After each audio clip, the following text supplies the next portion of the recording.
Hello and welcome. This is the all 12 signs video series for Saturn retrograde in Pisces. My name's Chloe. I work with card divination, astrology, and I channel energies through my body. This is just one of the ways that I channel. As you can see, my hands are moving around right now. Oh, they've just stopped. This is independent of my conscious thought and channeling energies from different dimensions to help us heal, clear stuck energy, open up portals, so messages, channeled messages that can come through to help integrate our soul into this 3D experience. Okay, so this is part 4 of this series, and I'm reading for Virgo and Leo in this one. In all of the introductions of this series, I'm sort of bringing in different elements of what this may feel like, talked collectively about what Saturn retrograde is and how that draws into the individual experience, the sort of retrograde motion itself. Lots of different things. In this introduction, if you see here, I've got lots of cards laid out. So whenever I do these transit videos or lunation videos, I'll pull some cards from decks that I don't use collectively, just to see what other messages are coming through from the sort of more specific worldview. I'll read from the books because, you know, what's one of the wonderful things about all these beautiful decks that are out there, that people really put time and dedication into channeling messages for each of those cards. And it's always lovely to see what comes up. The spread is quite phenomenal in terms of how closely it's connecting to Saturn being in a water sign, and being Pisces as well, of that sort of unconditional love space. So I'll be reading these for the introduction, and then I'll kick off with Virgo and Leo. I work with the tropical zodiac. This is based on the solstices and equinoxes, so it's tying us in with the biggest cycles of Earth and nature. We are nature, so the more that we connect to that, and with the more that we connect to time and the passing of time and the cycles of time, the more we're in harmony with this 3D reality that then opens us up to being able to play around with different other dimensional frequencies, because we're attuned to the one that we're in, we're integrating it, so it opens up possibilities of engaging with elements that we have then go on the journey of integrating, right? So this journey is never ending. It's infinite. The more that we open up to that and realize that is what's going on, the more that we can find joy and pleasure in this ride that, in my personal opinion, all our souls signed up for. So in the collective readings and all 12 signs videos, I focus on the inner work. I focus on the energy that's going to be impacting you and your internal journey and how you are integrating yourself. Why do I do this? Well, that's because it's the most consistent thing with all of you. There's some of you who are going to be having relationship dynamics or work dynamics that are playing a big part of your life, but other people may not be having that. So the most consistent thing is youth running throughout all of those things. If you wanted a more specific question linked into romance or work, do check, or just even a natal chart, do go check out the description box where my email address is. I will get back to you and let you know what sort of services I have to offer. I usually cater it to the client, so I'll get back to you on that one. But in the collective readings, as I said, the inner work, the more that we pull back those onion layers, the more that we question ourselves and get to the root of our motivation, get to the root of why we respond in certain ways, what triggers us, what brings us joy, and really find those fundamental principles deep at the root of our soul. The more that we're in alignment with those core principles, the more we don't need so many boundaries, because we're confident in who we are and how we express ourselves, and we're doing it from an integral way. That is what Saturn is all about. That's what the name of Saturn's game is going to put up blockages and frustrations and limitations in order for us to question our own authority, our integrity, our responsibility, our duty to yourself. The more that you do that in terms of thinking long term, Saturn's cause and effect, time, karma, the more that we hold that space, as well as enjoying this 3D experience. Don't get me wrong, it's not all heavy, but it's part of this ability to then navigate the day-to-day, navigate the small things without feeling like you're getting knocked off your perch or drowning in the ocean, right? So Saturn's in the emotional, unconscious, collective space of Pisces, and it's giving a sense of structure and form in that ocean of like a buoy that we can hold on to and just breathe for a second and like go inward and take a breath before then deciding which direction we want to swim in that ocean, which wave do we want to catch. They like that one. What else did I want to say? Okay, so I recommend checking out your rising sign first. So for those of you who know your time of birth, the rising sign falls in the first house, and this is where your ascendant is. I work with the whole house system. This means each sign encompasses the whole of a house. When you check into that rising sign, that will be the astrology that applies to your chart, regardless of other placements. This doesn't invalidate looking at other signs. So your sun, your moon, your Saturn in particular, wherever your Saturn is, or all of the signs, to be honest, because we have all of them in our chart. You just look to where that sign falls in your chart, look to the house that it's in, the themes of that house, and apply those themes to the messages that come through. Take what resonates, leave what doesn't. You're going to know what's kind of meant for you. I mean, I have certain tarot readers that I tune into. Sometimes it's so incredibly spot on, it's creepy. Other times I'm not connecting at all. It doesn't invalidate the bits that you do connect to. What else did I want to say?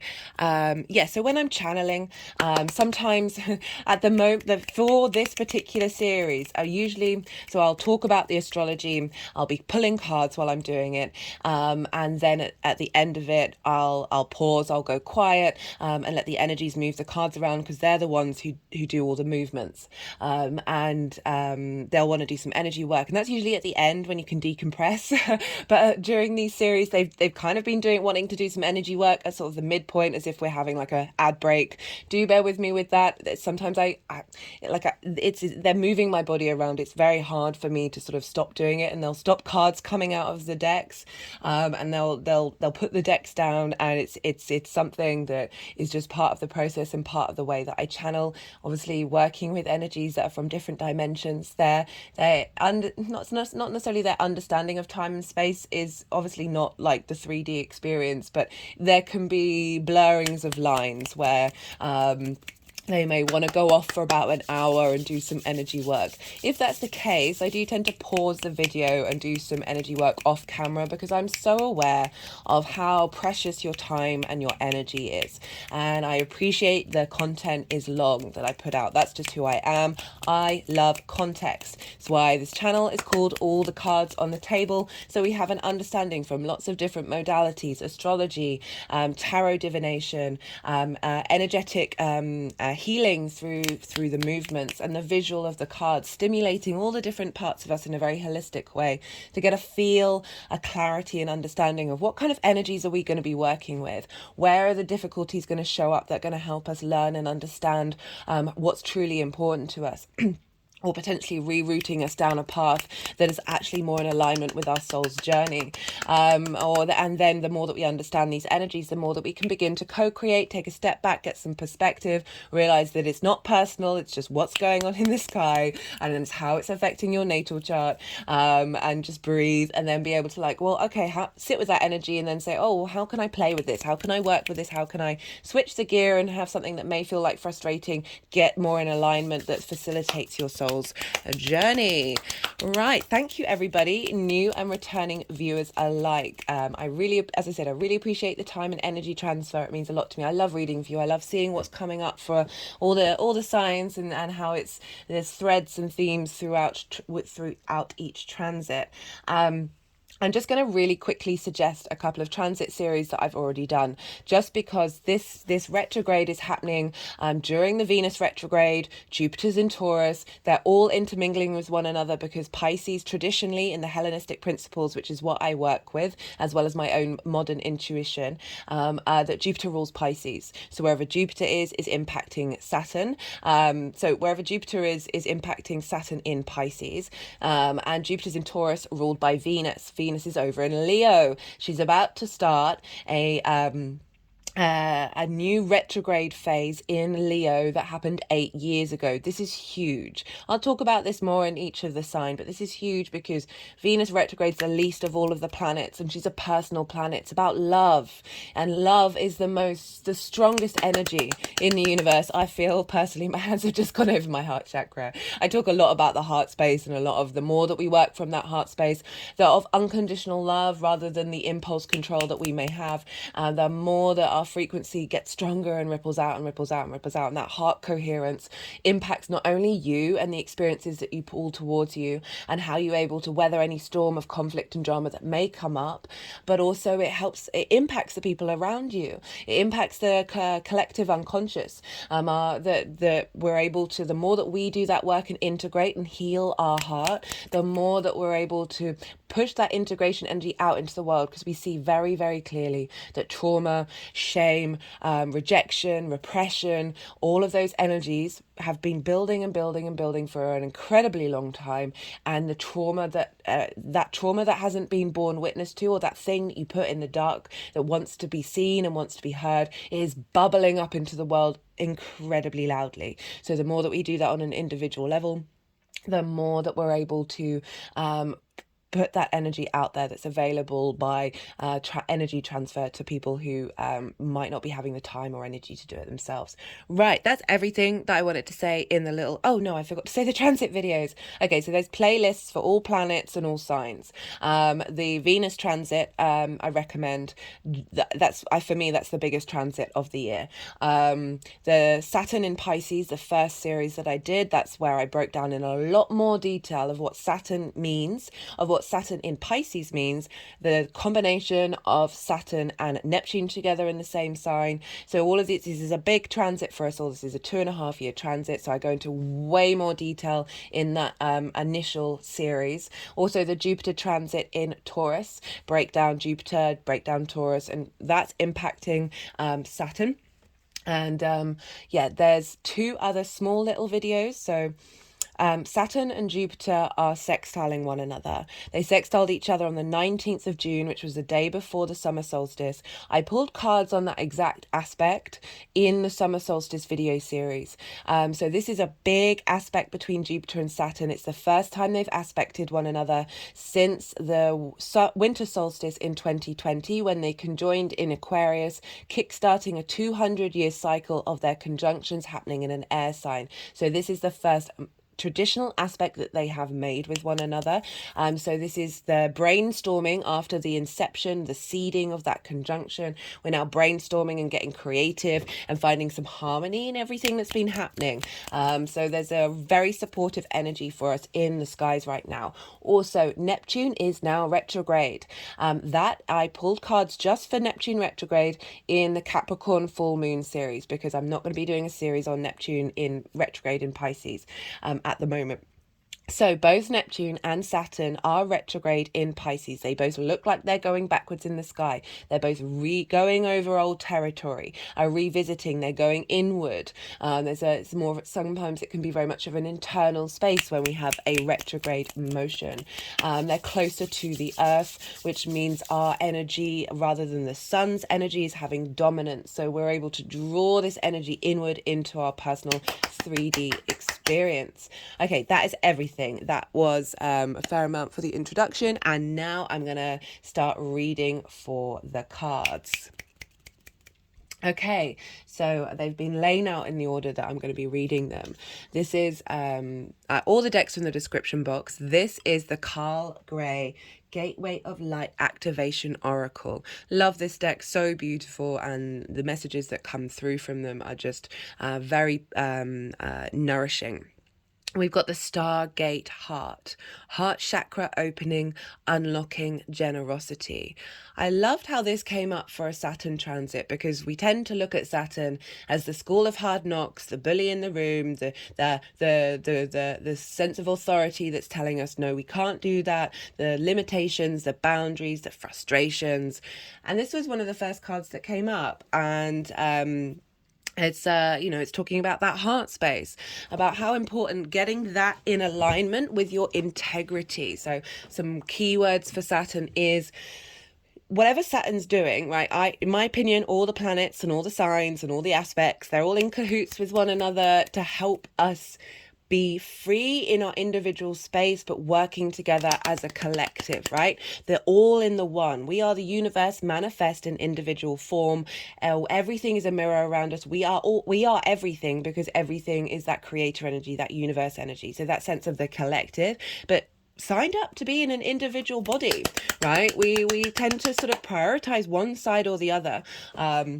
In certain religions or certain ideologies of it's all about balance. It's all about harmony.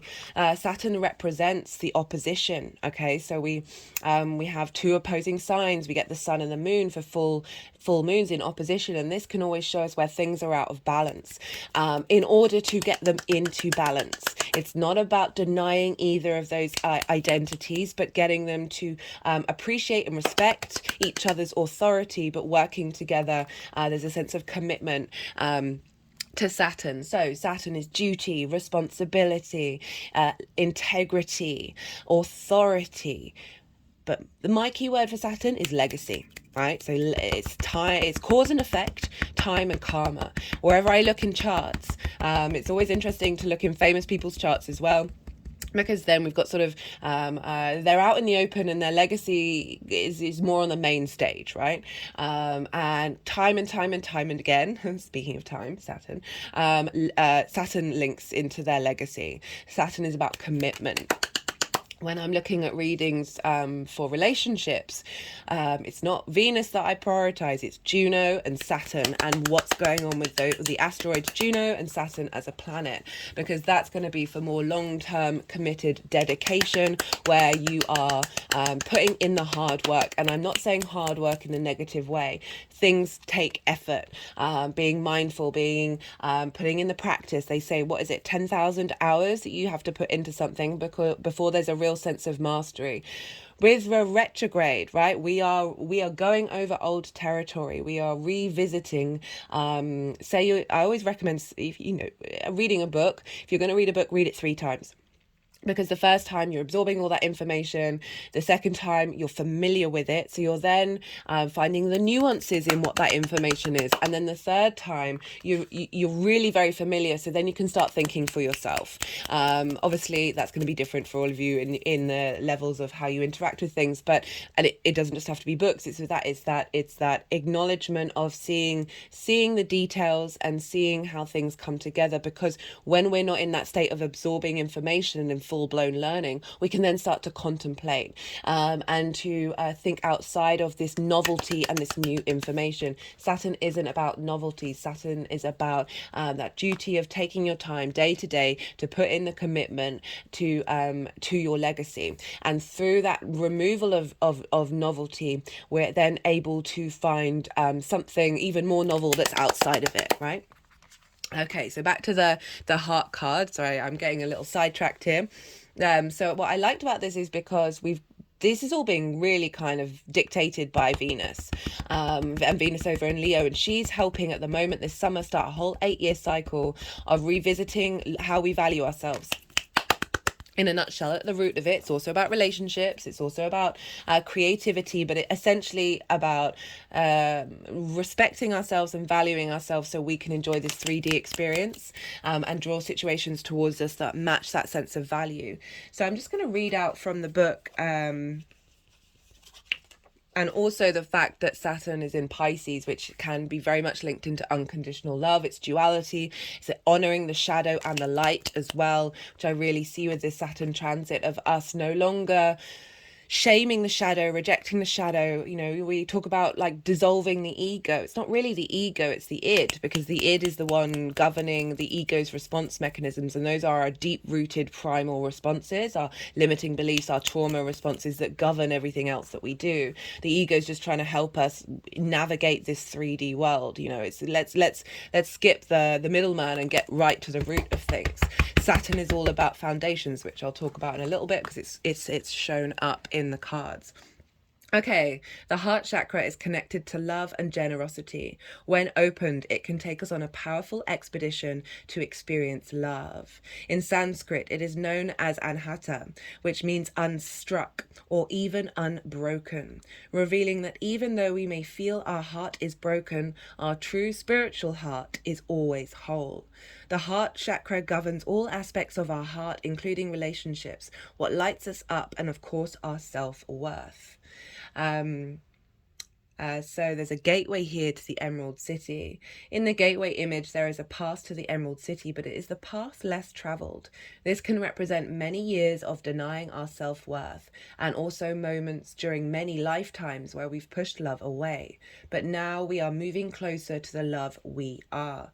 So this is all about connecting, we're dealing with the collective emotional unconscious of Pisces, very karmic, final sign in the zodiac, that emotional sea that we're all bobbing, all our souls are bobbing along on, clearing out karmic connections, clearing out karmic wounds that have blocked our self-worth, that have inhibited us to be able to walk our talk. So Saturn wants you to not only establish your integrity, but then be able to put that into practice into the 3D real world. Saturn was very much linked into the real world. It was the last visible planet to the naked eye, this sense of boundaries and limitations of the physicality. So bringing down, clearing out with this retrograde, Saturn's also karma, clearing out elements that have had a hold over our heart, that may be right at the deep of that id unconscious space. We have this with lead, and this made me chuckle when this card came up, because for those of you who know the astrological symbol of Saturn, here it is. Saturn governs the metal of lead. This is the Wild Unknown Alchemy book deck. Sorry, I was just reading straight from the book, by Kim Krantz. Love her, amazing artist and creative. Thoroughly recommend her decks for meditation and the words that she writes. Phenomenal woman. All the decks are in the description box. And so this is lead, density, weight, Saturn. So the alchemical process was based off of the seven celestial bodies, of going through the stages from lead to gold, transforming from lead to gold. And in the medieval period, they were obsessed with actually physically being able to do it, but it's actually about the alchemical process of your soul, of moving through these different spheres of what the metals represented in order to get to gold, which represented what is noble, the divinity. And lead is the heaviest metal. So it's this thing that weighs us down, but it's also incredibly transformative. It's about redemption. It's about it's incredibly durable. All metals will degrade over with radioactive decay, and they all turn back into lead. So it's acknowledging that this thing, this heaviness, this weight, this responsibility, this duty that Saturn's can represent, this heaviness that it's not all shiny and gold. We have to honor and respect every part of the journey that we're on, every part of the universe, and integrate that. And then through that integration, be able to find the wonder and find the beauty in it. So this is, as I said, that's very durable. It's about sorry, my words. As I said, it's about transformation. It has the capacity to evolve into other things, but at the root of it, it's let me read from the book. It's has this staying power. So what is it at the root of you that is consistent? That soul energy, right? So for me, for Saturn, is that it brings up limitations in order to really for us to question what's truly important to us in the long term, get to the root of those fundamentals, right? The fundamentals of metal comes from lead. So It's the more that we break down the details or the nuances and get to the core, the more that we're able to play in this 3D world. And that heaviness is transformed. Okay, right. Lead is the first metal. Its properties are heavy, dense, and unwaveringly steady. It is often perceived as the metal that initiated the entire alchemical drive to turn what is base, lead, into what is noble, gold. So it's the roots, it's the foundations of our transformative experience. It correlates to the planet Saturn and its love of rules and structure. On one hand, this card implies a fixed position or a burden that may be weighing us down. The work, right? So Saturn can come along and bring in some heaviness and weight and maturity and responsibility into our lives that might, in first interaction, feel immovable and pulling you down, that you can't, it's just too burdened, too overburdened. With this retrograde, there's a lightness. We start to understand what the purpose of that weight was.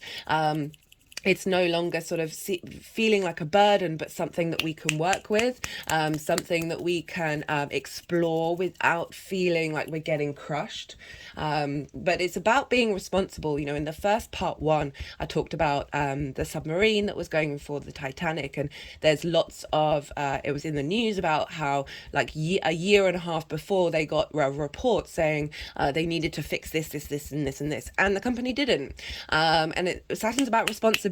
Do your due diligence, check where you need those health and safety measures, see what you need to impart in your experience wherever Saturn falls in your chart, that is going to serve you in the long term, that isn't going to just suddenly cut you out, and you're going to fall under the breaking of those foundations.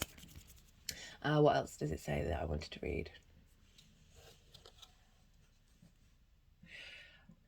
Lead can arrive just in time to ground a situation. So get responsible, get practical, get committed. There's a loyalty to earth energy to bring the alchemist back to the humble beginnings. Either way, the presence of lead is sobering. We cannot ignore it. The impatient alchemist may be discouraged to see it in the laboratory. It reminds us of how far we go. Approach this card with reverence for the ongoing process, right? So this is a 2.5 year process. Lead was also known as the sleeping giant of alchemy. It is said it contains its own secret and solution. Ponder how you can awaken this intelligence. Right, so it's a 2.5 year process. Saturn takes its time. With Saturn transits, you tend to not necessarily get the big reveal until Saturn moves into another sign. And that will be into Aries, and that's starting a whole new cycle. Can't wait for that one. But we're going to have another retrograde in Pisces at the later degrees. I wrote them down. Where are they? The next retrograde is between 12 degrees and 41 minutes and 19 degrees and 28. So this retrograde is going up to 7 degrees. So we're going to then have like a 5 degree space that isn't going to be a retrograde, that might just feel a little bit more, have a little more clarity. Anyway, the point is that this is a process of taking your time. If you want to rush this, there's a chance that you might miss one of the fault lines that Saturn is trying to point out and help highlight to you, that is then going to serve you for the next 30 years, because it's going to take another 30 years to come back to Pisces. So we've got this big cycle of Saturn. Saturn and Jupiter are long-term legacy planets, right? They have longer cycles. They're visible to the naked eye, so they're very personal but also collective. That when we work with these without impatience, and be open to the path that is coming, be present in the moment, the more that we're able to then utilize the strength and support of these planets. My hands have just gone over my heart chakra, but I just wanted to loop back round to this of, with these two combined, of things that have weighted you down, that have been connecting to your heart and your sense of value. When we don't value ourselves, we aren't integral with ourselves. We don't understand our own authority. Saturn will bring about authority from your environment, your relationships, the outside world, to help you understand your own internal space. So it's all about navigating and clearing out those heart, just tapping over my heart chakra, those heart boundaries, that weight, that heaviness of the heart that we can have. Right, so let's move on. We've got the offering. This is, again, this is Kim Krantz, but this is the Wild Unknown Archetypes rather than Alchemy. All the decks in the description box, if any of them take your fancy. It's such a beautiful card. So the offering, the gift, the present, the sacrifice. Unlike many of the other cards in the deck, the offering carries a clear as day message and a call to action. As you may have guessed, it is time for something to be given and given up, for the sake of the bigger picture. If nothing comes to mind immediately, though it is likely it will, take time in meditation to consider what must be offered and who is to receive it. It is likely you will feel attachment and hesitancy. You'll make excuses, but recognize the link between the word sacrifice and the word sacred. One leads to the other. When we offer something up to the greater good, we lighten our load and become more able to serve. Imagine for a moment if you were to offer your whole self unconditionally to the world. For now, start small. So this is really interesting because Saturn is very much about volunteering. It's very much about giving to those of supporting the community, and especially those who may not have the support that they need in order to thrive.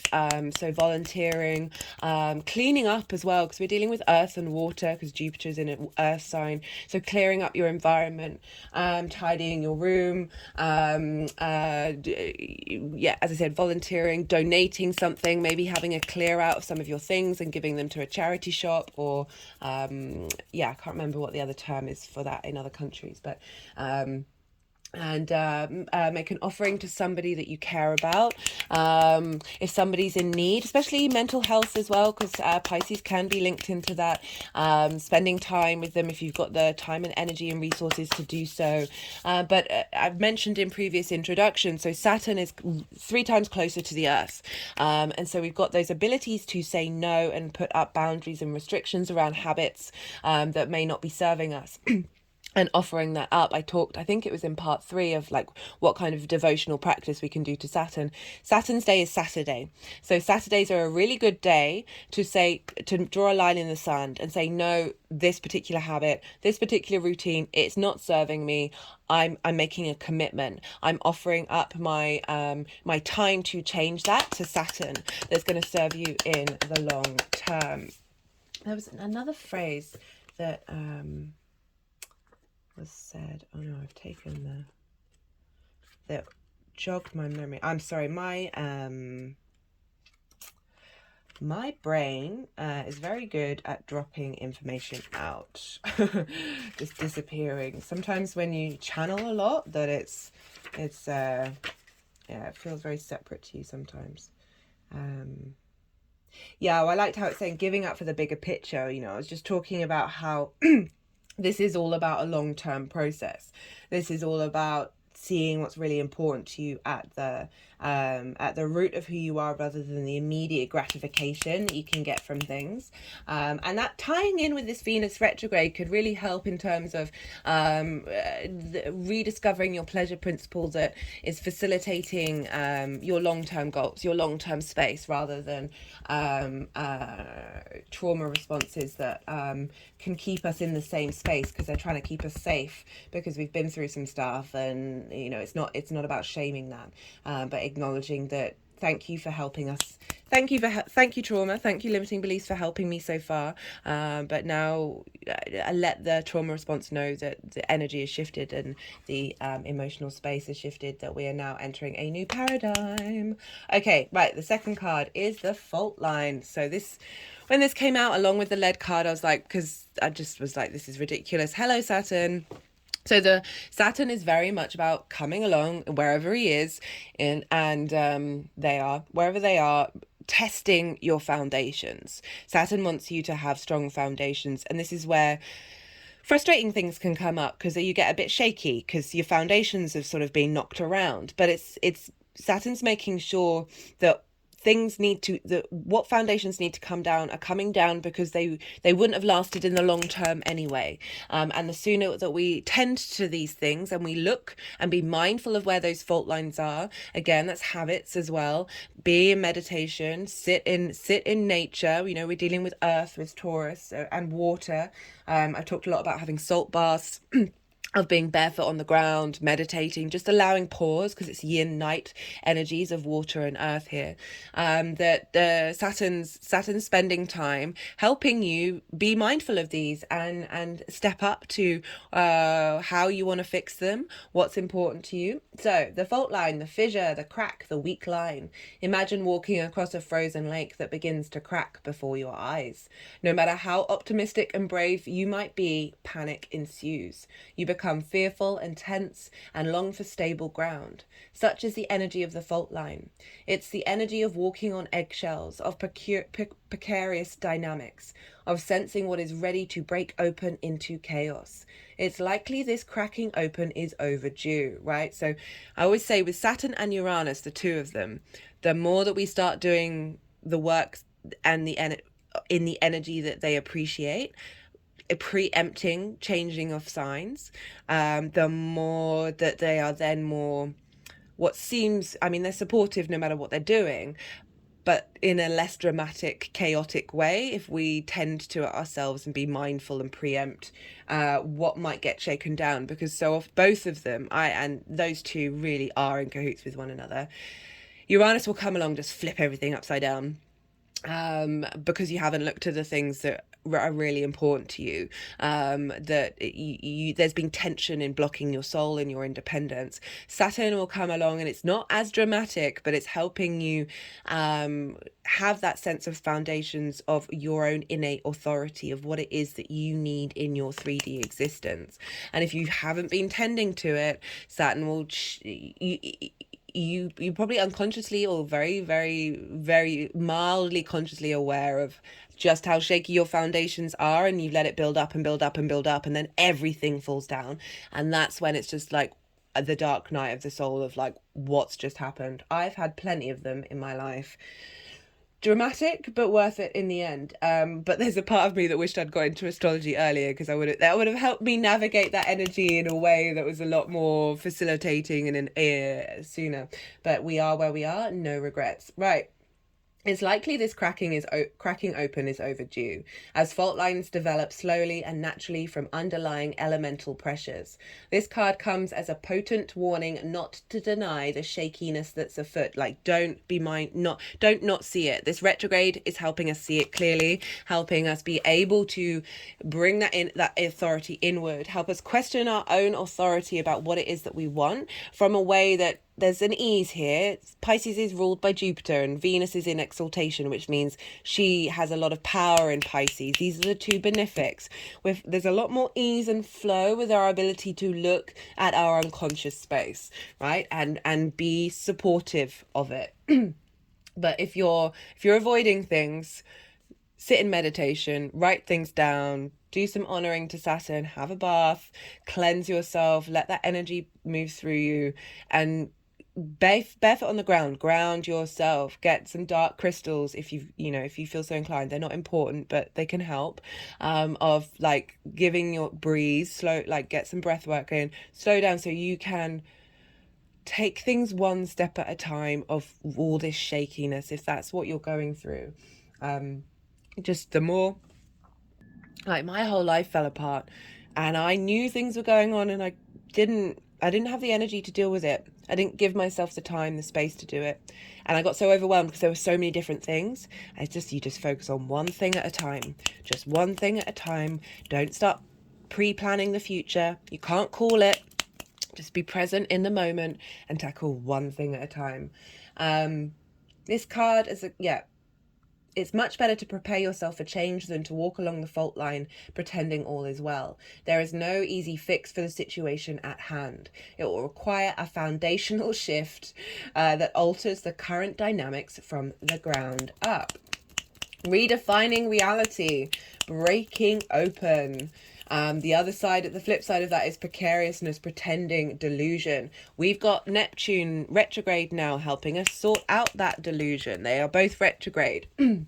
This is having an impact on us of just being able to see a little clearer. The Neptune cards that I talked about in the introduction, that you'll find if you didn't watch the introduction, in the Capricorn full moon, I pulled cards for the Neptune retrograde. Across the board, nearly every sign was getting like sword energy of like clarity, of direction with this Neptune retrograde. So we are really being facilitated by the stars. I love them so much. Even in the darkness. Right, so that's the fault line. Acknowledging that and just by acknowledging that there are some things that aren't helping you, and that's really okay. There are things, sometimes we are so ashamed of the fact that we might not be perfect. We're so ashamed of those habits that, like, we know they have a sticky feeling. But just being able to admit to yourself, this is an issue right now. It doesn't mean it's an issue forever, but it's an issue right now. It's okay. It doesn't make you any less of a person. Just honoring it, observing it, being open about it. For me, one of my biggest pet peeves is hypocrisy. This is not quite related, but hypocrisy. People who judge other people on what they're doing and yet they do it themselves. Or people who are unaware of their destructive habits, usually when they're impacting other people, and they take no time to be in observation of it. I'd rather spend time with somebody who's open and saying, this is an issue, this is an issue, this is an issue, but I'm not quite there enough to change it yet, right? That's that honoring and opening, saying, look, I see myself, I am in that process, right? And because otherwise, we could so often put burdens on the people around us, that it just helps the people around you and yourself by saying, I see it, I'm aware, I'm in observation. People always ask me, okay, how do I tap into these energies? How do I tap into the cosmos, whatever it is? And I just say, just hold space for it. Just have a conversation. Just say, hey, universe, every day, or whatever you want to say. Hey, Saturn. Hey, Saturn, how are you? Don't have to ask anything of it. Don't have to have any questions. It's okay not to have questions, and just see. The more that you cultivate a relationship, the more that energy gets bigger, the more that you whether you get direct messages or just through osmosis, just through what you're doing naturally, you start embodying that maturity, that responsibility, that being real with yourself, right? Being integral. Right, so I need to hurry up, don't I? This is just who I am. I talk a lot. I need to stop apologizing. Right, we've got the golden rose. So this is the card that I've been having up for all the readings, because it's interesting to me that we got lead and then we got gold. So gold is the sun, right? This is the end of the alchemical process. And so this is in alchemy, this has been used as a symbolic image of sort of the end result of the alchemical process. The outer planets, the outer petals represent the first 7 planets and operations, while the inner petals protect the revelations from unwelcome eyes. So we've got this sort of beautiful little gold ball in the middle, this sense of there is something divine within us all, and it's a secret, it's our soul's secret. Woo! Okay, the energies are going wild. Sorry, crashing everything. Had to throw the book down.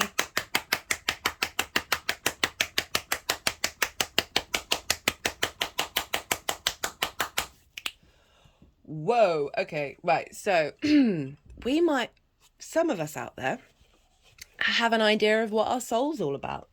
I find that the more that I work with Saturn, the more I peel back the layers, the more I'm remembering, right? Remembering how this embodiment is. The more I understand my birth chart, right? So for me, the birth chart is just like your first trauma response, your first programming. So there's something underneath that. And the more that we understand these petals that are protecting it, the planets, these energies, the energies are wanting us to reconnect to that soul journey.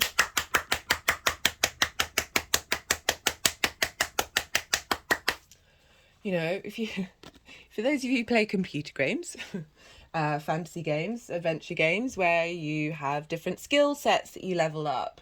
So essentially, I'll keep thinking of doing lots of different videos about these themes. That your birth chart are your stats, right? So they're also your weaknesses, your frustrations, the trauma, all of these things. In my opinion, our souls signed up for this. Our souls were up for this particular experience that is not only going to serve us in this lifetime, but in the next. That the more that we understand the tools that we have and our response mechanisms, the more that we're able to then step behind that to that creator energy, to that the sun is a representation of the universe, right? The power of the sun. It's also it's believed that we can energetically travel through stars to other parts of the galaxy. That there is that connection to that creator energy, that light, that divinity of the light codes within that. That it's not about rejecting your birth chart. Don't get me wrong. It's a tool that we have, but it's not everything. Underneath that, right? Underneath that first breath that we take.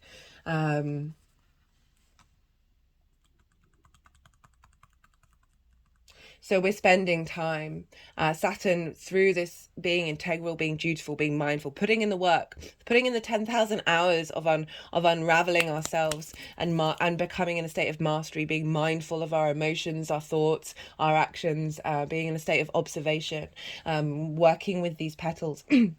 To help us explore and get to the center of that rose. Okay, so it offers beauty to the onlooker while concealing its inner chambers. This is the complex nature of the golden rose. It challenges the alchemist to reorientate their thinking, to devote their work to honoring the secret, rather than attempting to become the master of it. Kneeling at the altar of the unknown, cherish the golden rose as it is a model of the self. More will be revealed. So I wanted to focus on that last sentence of more will be revealed, that again, this is a longer transit that we're on, a longer transit that we're uncovering, but it is the final sign in the zodiac. So we really are going to be starting a whole new cycle when Saturn moves into Aries, but also highlighting the fact, and also this is a 2.5 year transit. This is just the first retrograde. More will be revealed. Breathe. Don't think that this heaviness or these restrictions are forever. But that of the unknown, okay? So I'm talking about observation, being mindful, getting as much data as possible, getting all the context. This is what I love about the universe, the paradox, right? So the Gemini new moon collective reading, love that. I would flag that up for anybody to watch at any time, because the messages that came through are going to help facilitate finding the joy in the paradoxes, the joy in the duality, being able to be mutable and in your flow. That we can still explore these things without putting too much weight onto them, and realize that there is so much that we don't know. That is the joy of every day is a school day. Being open to having, you can have opinions, you can have preferences, but being, while still having them in those moments, being open to change, being open to flexibility of that more information is always going to be coming in, more, we're going to be revealed so much more, but there's an essence of right at the root of it, we're never going to know everything. There is that beautiful side of the known and the unknown, those dualities, those flips, the day of the light being shone and the night of not being able to see in the dark, of anything could be there. That's where the imagination kicks in and reveals like that we have the capacity to imagine countless things that are in fact not even there, right? So it's this beautiful engagement with the playfulness of the universe, not taking it too seriously while also being integral. Like, right, we can be serious and not serious. We are multifaceted beings with many petals. We have the capacity of engaging in any dynamic at any point. While still, Saturn would like you to get to the core principles of what drives you, what facilitates you in this soul journey. Because again, we are everything, we are the universe, but we also signed up for this individual space. And it's my personal opinion that they want us to enjoy this 3D world. It's not about escaping to nirvana and never coming back again and reaching this sort of pure enlightenment. No. I mean, some of you, yes, maybe, but for me, it's about striving to embody that in this 3D experience, right? So sometimes I'll like, there's with some of the energies that I channel, they love sweets, they love flowers, they love the richness and wonder of this 3D world, this sort of this sensuality, this tactile nature, the beauty that surrounds us. And I often feel that they are wanting us to tap into that a bit more, taking time to breathe and be in a state of honoring the fact that we live on this planet that is so beautiful. Oh, okay, I'm going to try and not cry. Okay, so this is the Mystical Shaman Oracle by Alberto Villoldo, Colette Baron Reed, and Marcela Lobos. Okay, so we've got the water card, very appropriate for Saturn in Pisces, which is a water sign, the final water sign, the collective emotional unconscious space, a place of magic, of flow, of fluidity, of being able to think outside of straight lines. Right, I love the Pisces energy. I've got a Virgo sun, so there's part of me that's like, God damn you, Pisces! just the charm that you have. Right, so water symbolizes purification, regeneration, birth, revival, and cleansing. It signifies an evolutionary shift from former self to new self. Many myths around the world speak of a great flood and the new life that is revealed after a deluge. Water begins without boundaries, then, as soon as formed, has separated itself from water. It comes under the laws of time and life, thus acquiring limitations. I mean, if that isn't summing up Saturn in Pisces in a nutshell, like this thing without boundaries. Water is one of the weirdest elements. It is the weirdest element. It goes against what all the other elements do, right? It has the capacity of being both solid, gaseous, and fluid. It's a phenomenon. I talk about water in part 3 a lot, and the things that we can do with it. I think I might talk a bit more in the next one. But Saturn providing limitations to this strange, fluky, creator of life, magical thing. The invitation. When water arrives, you're invited to watch your emotions. Know they are going to be changeable and do not settle on a conclusion at this time. Again, that's sort of highlighting more will be revealed. If you feel joy, feel that fully. If you feel sad, allow sadness to move through you. So I talked in part 3 about tears, and how so important it is right now to let the tears out. They hold different emotions. If we don't cry, we keep those emotions stuck within us. It's not about repressing those emotions. It's also not about sinking, getting in a feedback loop of despair, of sorrow, whatever it is. It's just fully allow yourself to embody it and then breathe. Don't cultivate it, don't feed it, just let it flow through you and let those tears come out. Water invites you to see the ebb and flow of events and trust you can ride the wave of opportunity when it arises. Natural flow is here, go with it. The medicine. This is a time for cleansing unwanted energy and sticky feelings. Consider this. What water does to the flesh, it does in sacred ritual to the spirit. The spiritual cleansing, like baptism, is the opportunity to get instantaneous experiences of the timeless, non-ordinary reality in which all creation takes place. Now is also a time that is pregnant and potent for you. Carl Jung talked about the maternal womb-like significance of water as a universal symbol. Water represents the potentiality of existence. It precedes and sustains every creation. Emergent from its manifestation, immersion from its dissolution of form. So listen to that again. Emergence from its manifestation, immersion in its dissolution of form. So this sense of this duality of manifestation and the dissolution of something that is solid, right? So that the cycle of life, death, and rebirth, we cannot have any of them without the others. Because of this, it symbolizes regeneration. Make way for the process. You can expect it to be messy, but worth it. So I think that's all quite self-explanatory in relation to Saturn being in Pisces, of one of the things that you can do during this retrograde. As I said in, I think maybe it was part 2 of Devotion to Saturn, of the things that you can do. Salt baths, having that boundary around a body of water. or a shower where you've got a shower curtain that goes all the way around, just representing a boundary. And very funnily enough, this was a card that came up. This is the Spirit Messages by John Holland. I wanted to ask a message from Saturn saying, hey, what can we do? And this card came out, which is hilarious. We've got cleanse. Your body, mind, and soul are urging you to take time out for some much needed cleansing. Just as you wash your car, clean your house, or tidy your office, your body also needs care and attention. It is time for some spiritual, emotional, and physical cleansing. So a complete repeat of the water card. One of the things, I'll just read from the book. Drink more water during this time. I talked about ways that you can purify your water in it's either part 2 or 3. Cleanse your body by reducing toxins such as alcohol, caffeine, nicotine, sugar, and other substances. We're talking about offering up habits, offering up addictions that are cracks in your fault line. Fault lines in your foundations. This is a really good time. It's Monday today, but maybe each Saturday with this retrograde of rededicating and recommitting to the journey of cleansing yourself.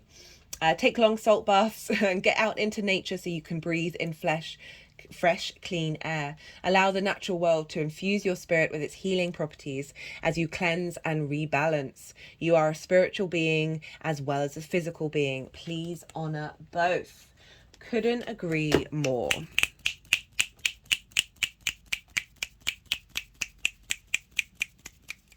Final card, and we have the Earth Keeper. It makes me think of the fact that Saturn rules Capricorn, which is the collective earth sign, which is about our long-term legacy in the 3D world.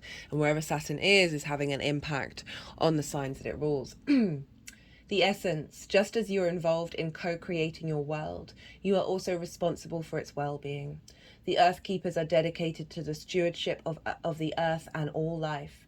They choose to hold the sacred dream of a planet where all beings live in peace and where the rivers and the air are clean. So interestingly, I've mentioned this many times, but I'll say it again. Saturn used to be an agricultural god, and it was believed that when he ruled, it was a time of the golden age, and that there were no boundaries needed in the field, i.e. that people walked with their own integrity and respected each other, and therefore you didn't need to devise things up between individuals, right? There wasn't this sense of mine. There was a sense of knowing that you're all working together and you're all going to get what you need, and you're not going to need those limitations and boundaries. Remember that everything you do has an impact for 7 generations. Interestingly, 7, Saturn is the 7th planet. The sense that this is about karma, also 7 lifetimes. That we, it's just thinking, so it's like kind of 7, 14, 23, 30. So blocks of 7, not quite 7 generations in terms of the 30-year cycle. But anyway, that whenever we're dealing with Saturn, it is about long term. It's the invitation. You have outgrown your small dreams of success and achievement and are ready to dream big. Hello, Pisces. With possibilities beyond your wild expectations. Take on the mantle of the Earth Keeper and reach out to a friend in need who you may have not been in touch with for some time. Take care of your pets and feed the strays that come by. Clean up your yard, as this is a reflection of your relationship to the earth. Grow the sacred dream and your personal life will flourish. Remember, it's not about me any longer. The medicine. As you care for your body, you show you care for the Mother Earth. So begin with the stewardship of your health. What are you putting in your mouth? Are you feeding on foods and thoughts that are not good for you? Start doing what will be good for you today. Very Saturnian, summarizing pretty much everything that I've just said. Water is in all of our food. having a little prayer at the beginning of food, or when you're at the beginning of when you're cooking food, acknowledging the sacrifice of that food, and how, and being in a state of gratitude can really just help shift that energy of that sort of unconscious emotional space that is not just in human beings but in the whole universe, in my mind. Right, I'm going to leave it at that. Be good to yourselves, be good to those around you, and most importantly, be well until we meet again. I am reading for Virgo and Leo. Virgo rising. How are you doing, Virgo? For those of you just tapping into the Virgo energy, look to where Virgo falls in your chart, the house that it's in, the themes of that house, and apply those themes to the messages that come through. It's as if your Virgo energy with those themes has now moved to the first house. In general, wherever you have Virgo, it is opposite Pisces. So we're dealing with an opposition here. Oppositions are by nature Saturn's aspect. It's a hard aspect. Hard aspects take a little bit more work. They can be incredibly positive, but it can bring about limitations, separations, a sense of imbalance between the Virgo and the Piscean energy. We're all about bringing things into balance. And so there just can be it's a little more there's a little more friction than it would be with a soft aspect, which is more a sextile or a trine. So you have a Virgo rising, you have Saturn over in your 7th house. This is opposite the house of self. It's the house of other. It's linked into intimate relationships that can be in work, friendship, or romantic. So business partners, one-to-one clients, those friends that are very near and dear to your heart, or more long-term committed romantic relationships. The 7th house is often linked into marriage. There's an element of contracts with the 7th house, because you are moving into a sense of commitment with other, and there's a sense of give and take between that dynamic. It's all about bringing things into balance. So Saturn opposing your Virgo energy. For the Virgo risings, this, with your ascendant there, this is the 1st house. This is how you embody your sun or your moon in your actions and your deeds, depending on whether you've got a day or a night chart. It's your vitality, it's your appearance, your character. So Saturn opposing this can bring in a sense of questioning your authority, questioning your appearance, your limitations on your vitality. This can be reevaluating how you embody yourself in terms of what it is that you need from your one-to-one relationships. It can be that there are Piscean people in your life that show up that are helping you reevaluate what it is that you need from one-to-one dynamics. I've recently had Saturn move through my 7th when it was in Aquarius, and people, Aquarius suns showed up in my life. And they brought up a lot of restrictions and barriers and isolations and limitations. It's different because Saturn is in a Pisces, which is ruled by Jupiter, rather than Aquarius, which is its own sign, so it has more of its tools. This is a very different energy. That's why I will always be recommending go and check out that first Saturn in Pisces transit video, where I break down how this is different to what we've been having over the last 5 years. But so even if you are feeling this separation and this isolation, this heaviness in terms of what it is that you need from those one-to-one relationships, and not necessarily getting what it is that you feel like you want, this is a little easier. Pisces is ruled by Jupiter. Venus is in her exaltation here. She has a lot of weight. She is honored in the land of Pisces. And so both of these benefic energies are bringing a bit more flow and ease into something that might feel very dramatic, having Saturn opposing your Virgo energy. For Virgo risings, this is on an angular house. Angular houses are 1st, 4th, 7th and 10th. These are the pivot points of our chart. There's a lot of action in these spaces. And so Saturn moving through here is fundamentally shifting how you relate to people on a one-to-one basis. And now Saturn is retrograding. So Saturn went retrograde on the 17th of June and will go direct on the 4th of November. I'm pulling cards for 3 different piles. The first pile is kind of what we've been working with Saturn going direct since it went into Pisces in March. The second pile is what we're dealing with in the retrograde phase. And the third pile is how this energy is manifesting moving forward. So even though Saturn went retrograde on the 17th of June, so I like doing these transit videos after the event just so we get a feel of it. And so you've got a feel of it when you're coming to watch this video. You would have just noticed that energy shift. Things may have come up that you've got some clarity on. So you can then draw in on your personal experience of what I'm going to say to you in a collective way. Right. Even though Saturn went retrograde on the 17th of June, essentially, since the beginning of Saturn moving into Pisces, most of it, Saturn's been in the shadow phase. So this is when a planet goes over the degrees, it's then going to retrograde over. So we've got that 3 times a charm element to the retrograde motion.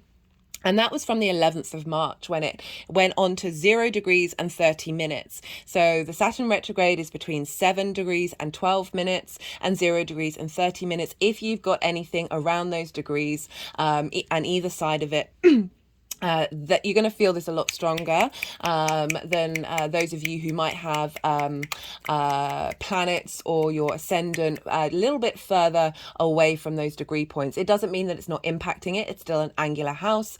It's still an opposition. And it's still in the same sign. So there's still a weight to it. It's all going to depend on your personal chart. But you may have noticed things just essentially since the beginning of this of the whole transit of this sense of sort of understanding that this is something we're going to be revisiting and we're going to be going over. Saturn retrograde here is it's sort of lightening the load of the heaviness we may have felt, the restrictions we may have felt. As I said, people in your life, Piscean energies may have shown up, whether that's sun, rising or moon, may have come along and just helped you test those limitations, be that stress test to the foundations of what it is that you want from those dynamics, right? Your business partner may have, so these people may have been the authority that's questioning your inner authority, okay? So when we have that, it's really helping us establish an inner strength within us.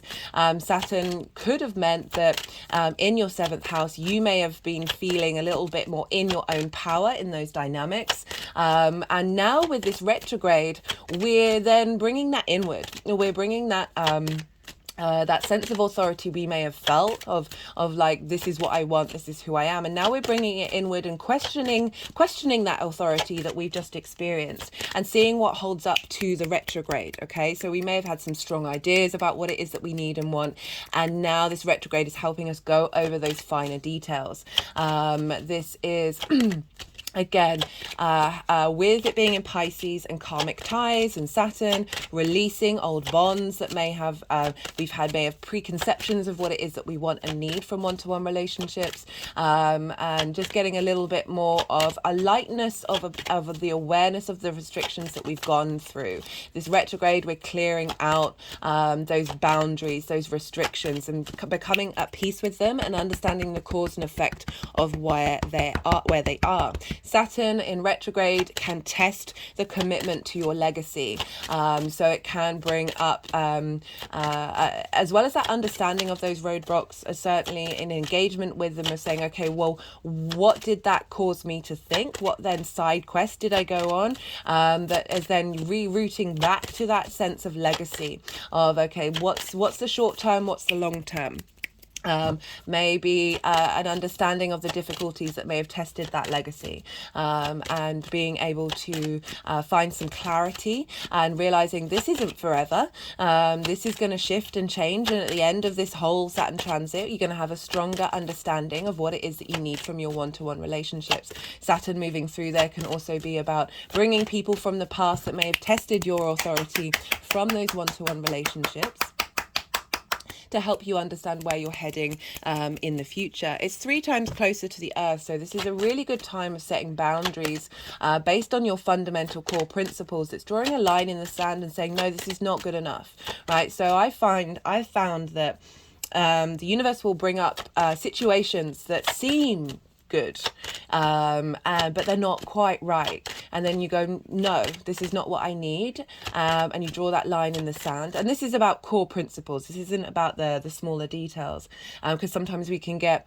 in a state of delusion about those smaller details and the weight and importance of them, where actually after time that would fall apart, and then you're left with those fundamentals not being met. So then you draw a line in the sand, and then something else comes along, and it's better than the last thing.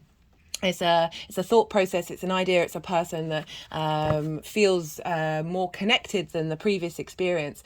But then you got to question it, and you got to sit with yourself. You got to take time and go over what is truly important to you. And there might be some other little niggle or thing that's actually maybe superficial, but actually based off of a thought. It is all about alchemy, which I talked a lot about in the introduction, which may be about something that is actually linked into a core principle, and you go, okay, no, I can see what you're doing here, universe, but still this isn't quite right for me. This isn't quite what I need, and you then draw that boundary. But as I said, again, it's getting you to question your core principles of what's going to serve you in the long term. So we're going to have I've certainly noticed, not only in myself, the people around me, but also in clients, that there's just a little bit more lightness to that heaviness that Saturn can bring when it first enters the sign, of being able to find structure in the boundlessness of Pisces and really being able to work magic on it.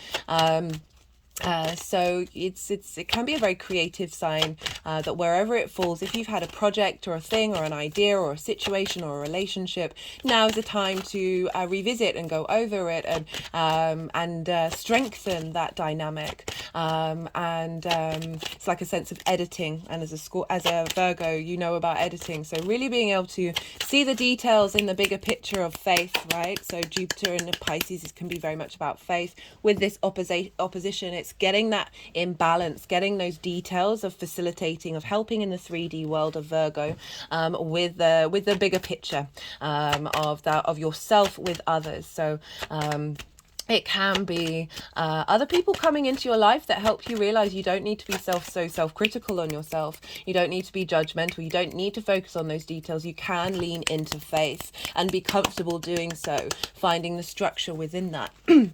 And the foundations of that, where you don't necessarily get lost in that ocean of Pisces. So yes, the retrograde's up till the 4th of November, again with the shadow phase. So then Saturn will go direct, but we'll be going over those degrees, and it leaves shadow on the 7th of February.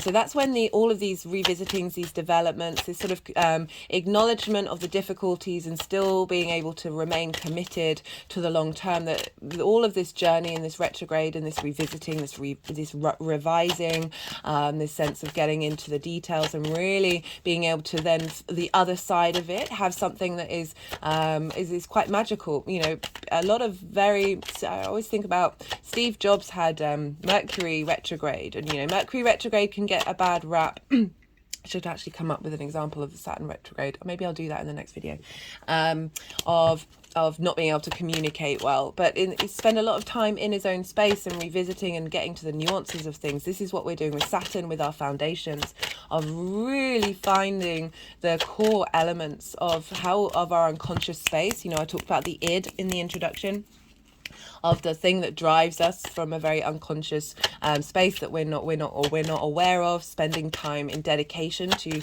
connecting to that energy, and clearing out stuck energy that's been blocking our heart, our unconscious emotional drives, clearing out karma linked into it. So Saturn retrograde is very much about clearing out karma. And soul contracts that need to be especially contracts in the 7th house, right? You've completed them, you finished them, and now it's about then entering into new contracts with yourself as well. So that Virgo energy of how you embody yourself. As I said, people in your life, intimate relationships, business partners, clients, friends who are testing how you embody yourself, and what is serving you in the long term based on faith. Right. So what else did I want to talk about? Right. Because Saturn is in Pisces, Jupiter rules Pisces traditionally, and Jupiter is over in your 9th house. I've done a transit video on that. Again, in the introduction, I list all the transit videos that I think are really good for us to all engage in, because they're all intermingling with one another. That's Saturn, Jupiter, and Venus. They all have their own playlists, so they're quite easy to access and find. So Jupiter's over in Taurus, trining your Virgo energy and sextiling Saturn. So we've got a trine and a sextile supporting this opposition of bringing those dynamics into balance. Trines and sextiles, soft energy, supportive energy. They're not necessarily the hard work of oppositions, conjunctions, and squares. A trine is an aspect of Jupiter. Trining your Virgo energy, it's a fellow earth sign. Jupiter's helping you find a wisdom in how you map yourself out in the world, establishing an inner confidence over the next, I think it's until the beginning of next year. And this is sextiling your Saturn energy in Pisces. So sextiles an aspect of Venus, creativity, harmony, a sense of appreciation and value between how you map yourself in the out in the world, your perspectives, your morals, your ethics, your connection to spirituality, nature, science, whatever that is. It's also linked into foreign travel, as in like going and living somewhere for a period of time that is alien to you in order to broaden your perspective. It's about mastering something that you've been learning for a while in order to broaden your perspective and then share your perspectives with others. It's about teaching and learning, the 9th house, and that is all feeding into the 7th. But I really want to focus on how you value yourself in the world and getting that in alignment with your one-to-one relationships. So finding that harmony, that sense of value and appreciation of okay, well, this is how I want my one-to-one relationships to show up. This is the kind of dynamic that I need to draw towards me, that Jupiter is expanding your confidence and you're being at peace with how you see yourself in the world, and that's filtrating into the 7th house of, okay, perhaps it's relationships showing up that are getting creative, that you're able to facilitate your perspectives in your one-to-one relationships, and that's creating a new magical developments in your relationship dynamics, releasing and letting go of relationships that haven't been serving that, haven't been facilitating that are in disharmony, or bringing about harmony to relationships that may have been frustrating. Like, this is a longer transit, so that sextile is basically until Jupiter leaves Taurus, which will move into Gemini, when we'll get a square, and that'll move into your 10th house. So, you know, the sort of things that may be cropping up now are going to be facilitating your life purpose and the career that you want and where you're headed. So there may be partners and dynamics that show up that are either going to test what it is that you need, and therefore you're going to be able to get creative of what it is that you're going to be able to express that is through the limitations of the people around you, or it's going to be people that may show, or it can be both, people coming up into your life during this time that are going to form long-term committed relationships.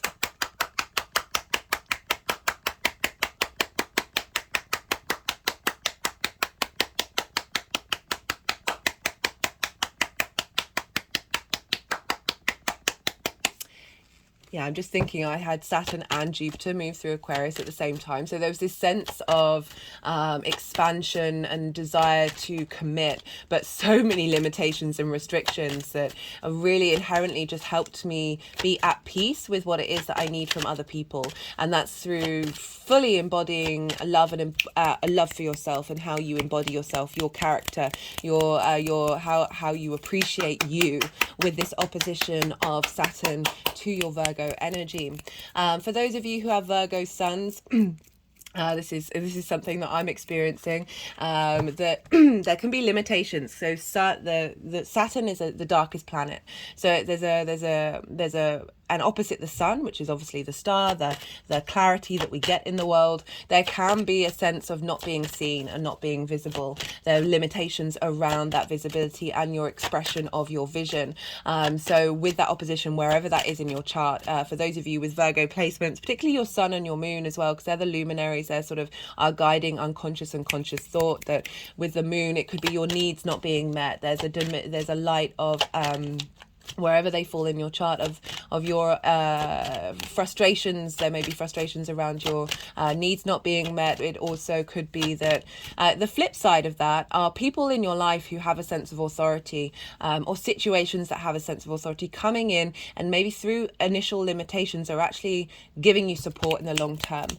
So it's that commitment, and that legacy energy coming in. Whatever's coming up is facilitating you in your long-term legacy, even if it may be difficult, even if it may be supportive. All of these things coming together, they're in one way or another, they're tackling different ways of our psyche's engagement, to bring a full rounded foundation of what your legacy is. So that's any kind of personal planet that's opposite Saturn. There is going to be a level of both of those elements coming together that is facilitating you in the long term. Just a sort of a dimming of the energy of those planets or luminaries, that really help you go inward, and question yourself. So again, with this retrograde, as I said, habits linked around one-to-one relationships, that may be codependent, that may be striving and seeking for that when you haven't really turned the love within yourself. It's just a clicking of my heart chakra. All of these things may show up for the Virgo risings that are maybe difficult at the time, but are definitely helping you in the long term. What else? Yeah. But I feel with that Saturn's ability to say no and set boundaries, that it's not as harsh as other signs. Like there's a grace to it. There's an ease. There's a confidence. It's not linked into I'm not getting what I want, or this person's being unjust, or all of these things. It's just a simple no. This isn't. There's more of a flow to it. There's an ease to it, of a generosity, of expansion of self. That you're like, no, I'm just in my ease of being able to say that. It's not necessarily triggering other people. It's just there's a calmness. Dealing with mental health issues linked into Pisces. Mental health issues are all around the chart, but there can be a strong connection with Pisces because it is boundlessness. It is the emotional unconscious space of where our addictions and our habits form from that id space. That we're going through a time where it's really, especially with the retrograde, there's going to be another one, of really trying to integrate and release and work with anxiety, work with depression, all of those things that may have come up because of one-to-one relationships, and just being a bit more at peace with it with this retrograde. Okay, so that's where Jupiter is in the ninth, affecting Saturn, of like how you map yourself out in the world and being, that's too many, and how, okay, they wanted all of them.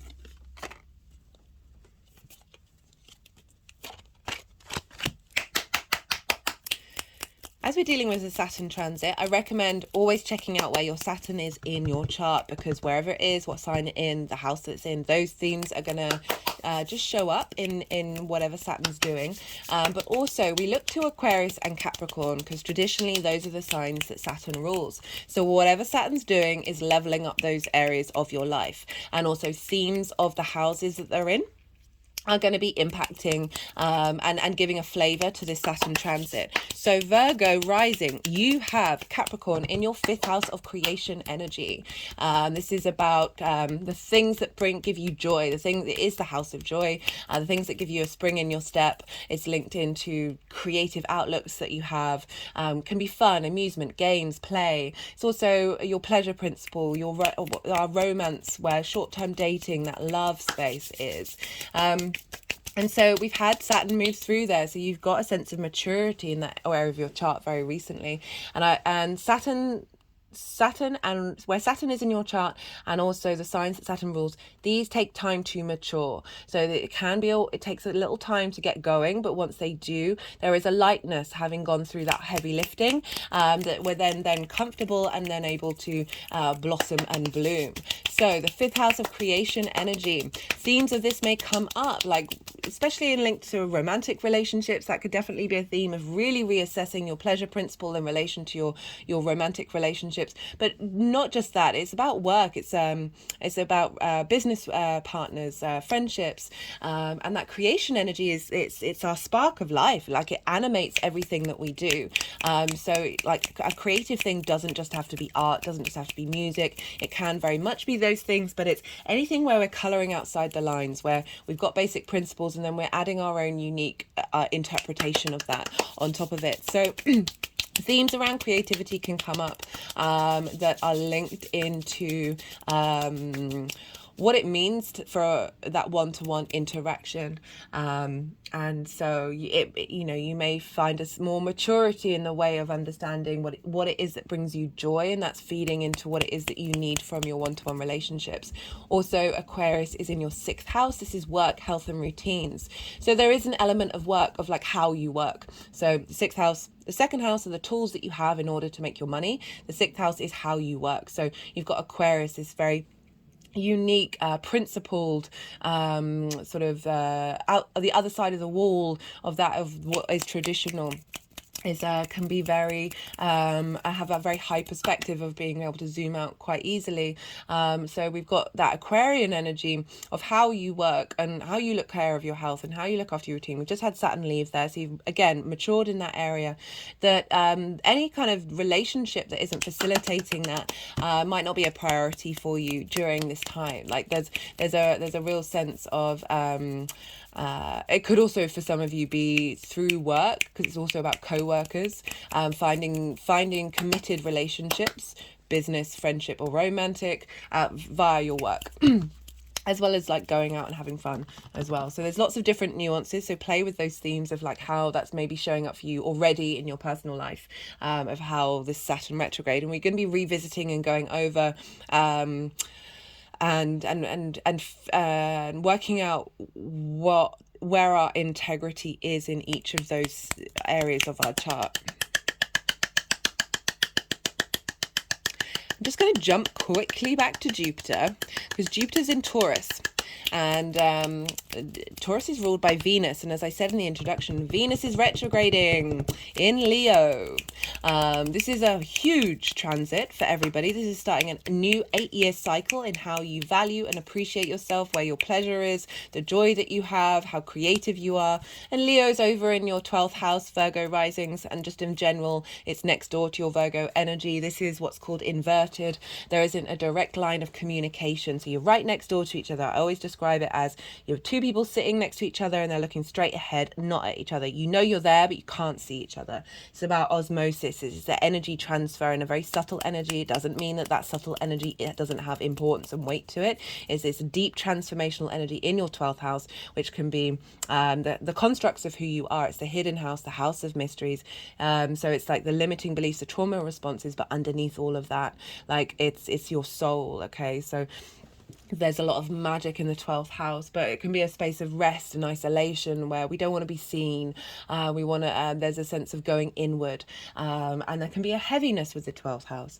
So Venus is impacting what's going on with Jupiter, of how you map yourself in the world. So reassessing trauma responses, limiting beliefs, and the magic right at the root of you that's impacting how you see yourself in the world, that's impacting, okay, what do I need for my one-to-one relationships? How do I want them to show up?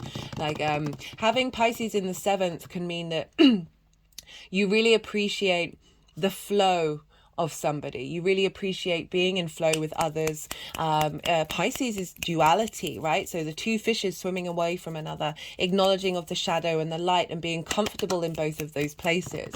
There's this deep sense of magic linked around Pisces. There's a expansion of needing there to be not only the jolliness, the joviality, and the generosity of Jupiter ruling that sign, but also the wisdom there. So, and the ability to be at peace with lots of different dynamics. And is that the words trying to describe that Piscean energy of, again, it's thinking outside of the lines, and connecting the dots in a very fluid, non-linear time frame. That these things are priorities for you in those one-to-one relationships, and really trying to understand and facilitate that with Saturn moving through there, that you may not see the results of until Saturn leaves and moves into Aries. Okay, wanted to very quickly talk about the fact that we're going to have, so the main aspect that Saturn is making with an outer planet, the bigger outer planets, is with Jupiter. Jupiter's over in Taurus, which I've already talked about. If you didn't catch the introduction, in the summer solstice video, I pull cards for that exact aspect. I'm not doing exact aspects in this video. So go check that out to get an understanding of what that overall energy is going to be like for you. The rest of the aspects that Saturn is making in this retrograde phase is with the personal planets: Mercury, Mars, Venus, the Sun, and obviously the Moon. But I'm going to focus on the fact that we've got lots of planets moving into your sign. So Mars today, I don't know whether it's happened now. Let me just check my phone. I know I started recording this Virgo video when the Ascendant was in Virgo. Okay, Mars is at 29 degrees and 57 minutes of Leo, so it's just about to move into Virgo, into your sign, and it will oppose Saturn on the 20th of July. All the dates, all the degrees are all in the description box, because I know it's a lot of information. You might want to like write them down in your diary and see what comes up for you, because then you can sort of work out what the lessons that Saturn's trying to teach me in the long term.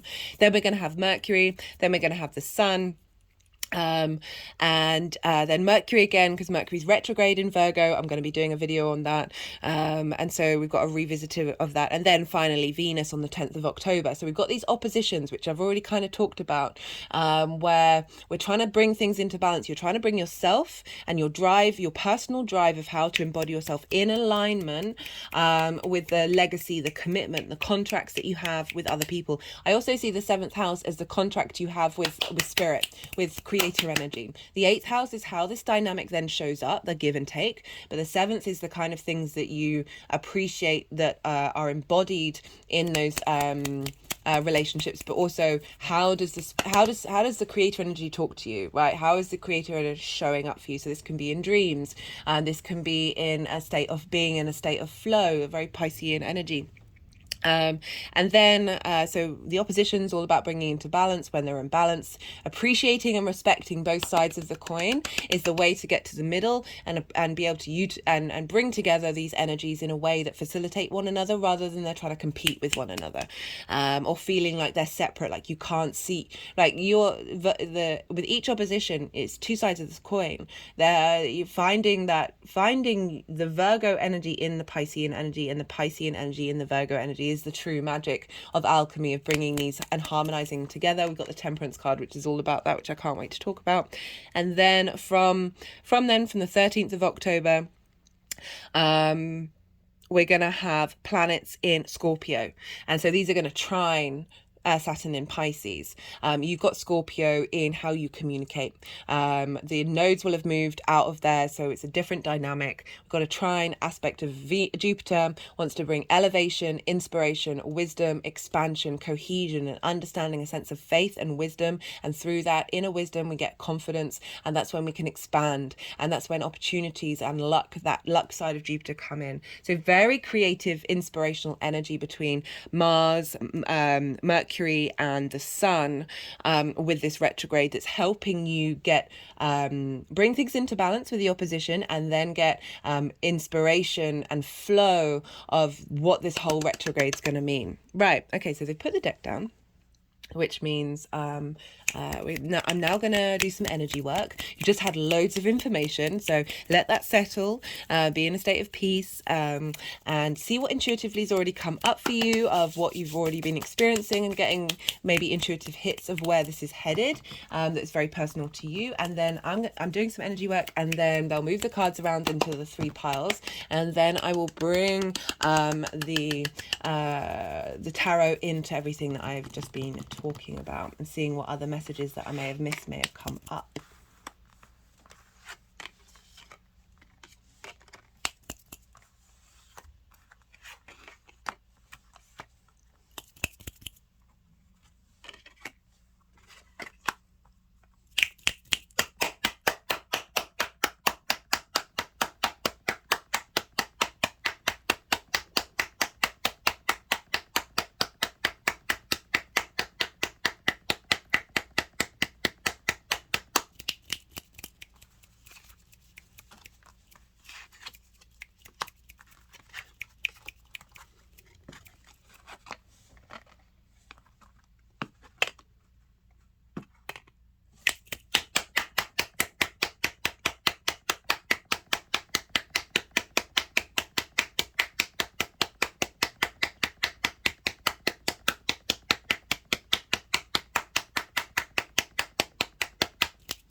You guys can't quite see them all yet.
Pull down and show you they've got that card there. Might leave it like that.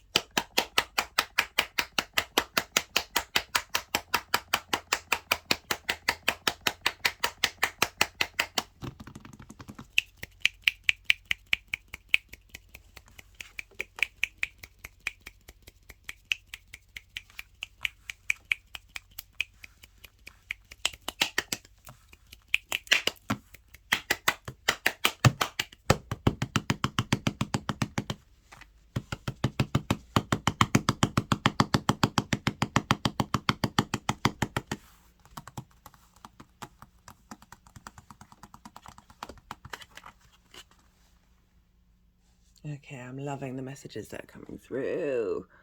Loving this for you, Virgo. Right.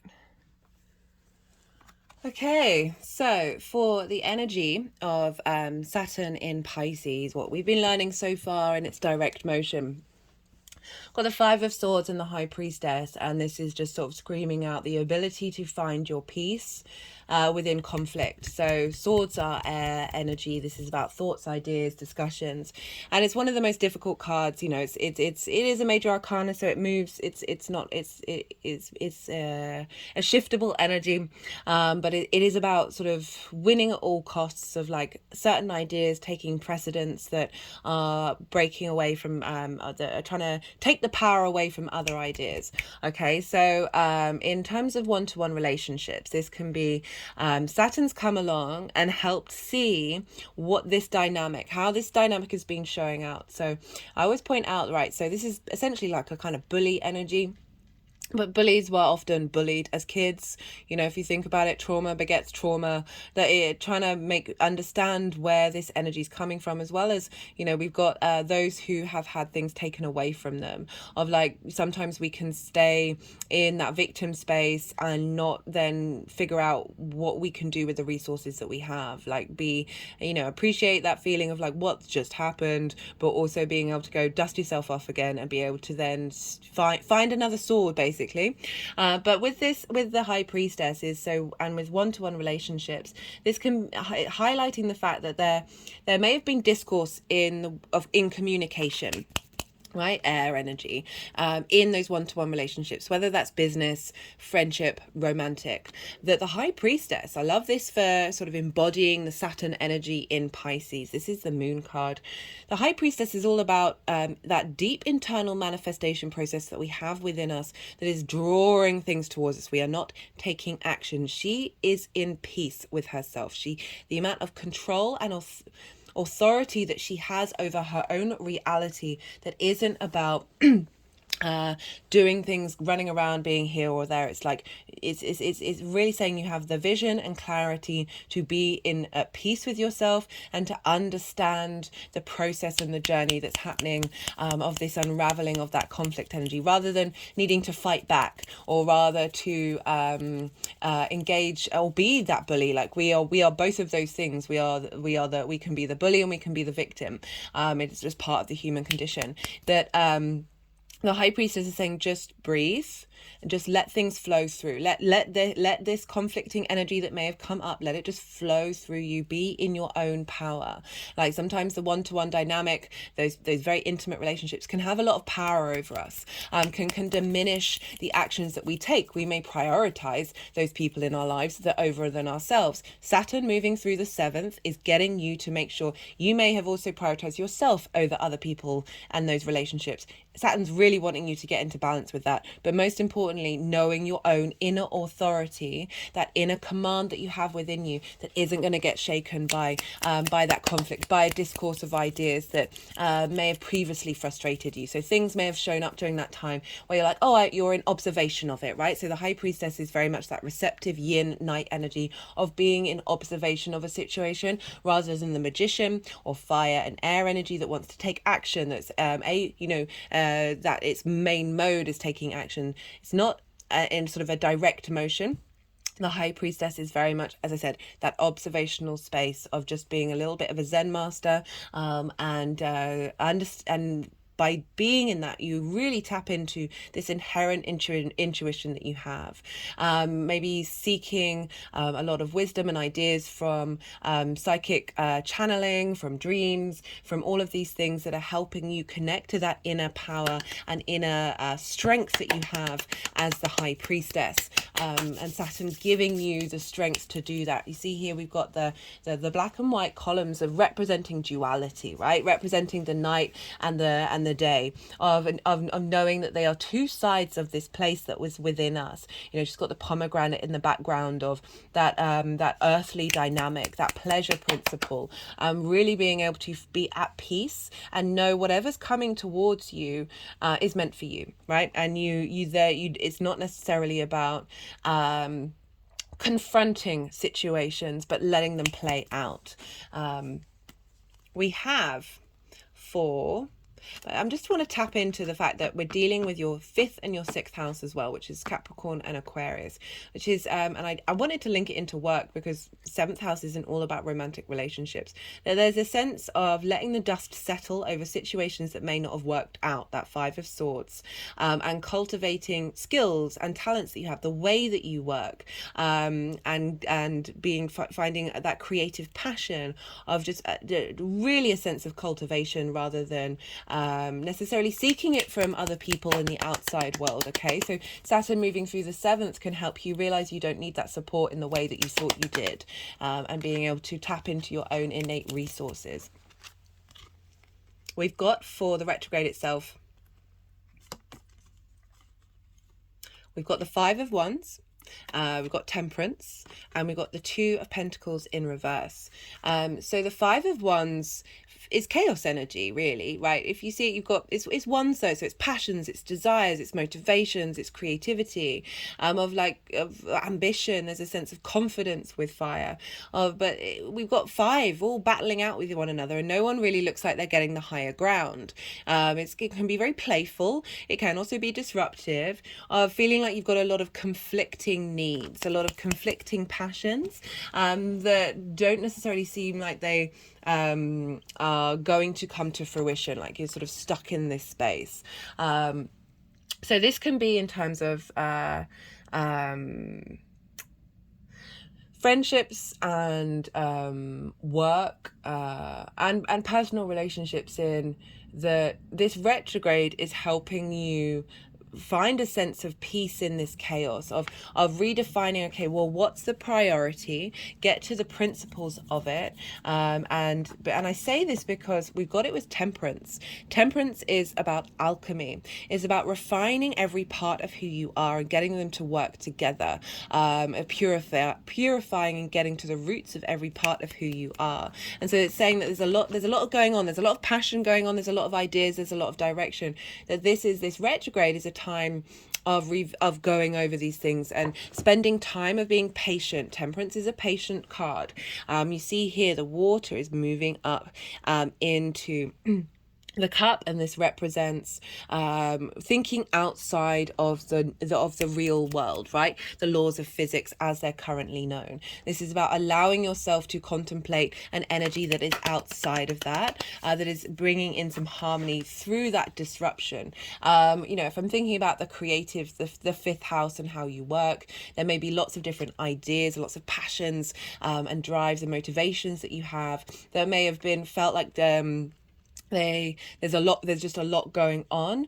It could also be that you're not only you're able to tackle all of these elements together, but it is about taking your time with it and not rushing in it, not leaning into that chaos energy, but appreciating it and then being able to refine each of those things to get them so all the sticks are in upright motion. Refining blockages that you may have had about your passion in your one-to-one relationships. This is we've gone from 5 people to a single figure, and that is of spirit. We've got an angel here of really saying, okay, you may have this may be about conflict within yourself. This may be lots of different people in your life. This may be lots of different passions in your life. And that this retrograde is asking you to go inward, to refine it on a personal level, not necessarily seek things from the outside world, and really cultivate, okay, the root and understanding of what all these different things mean to you.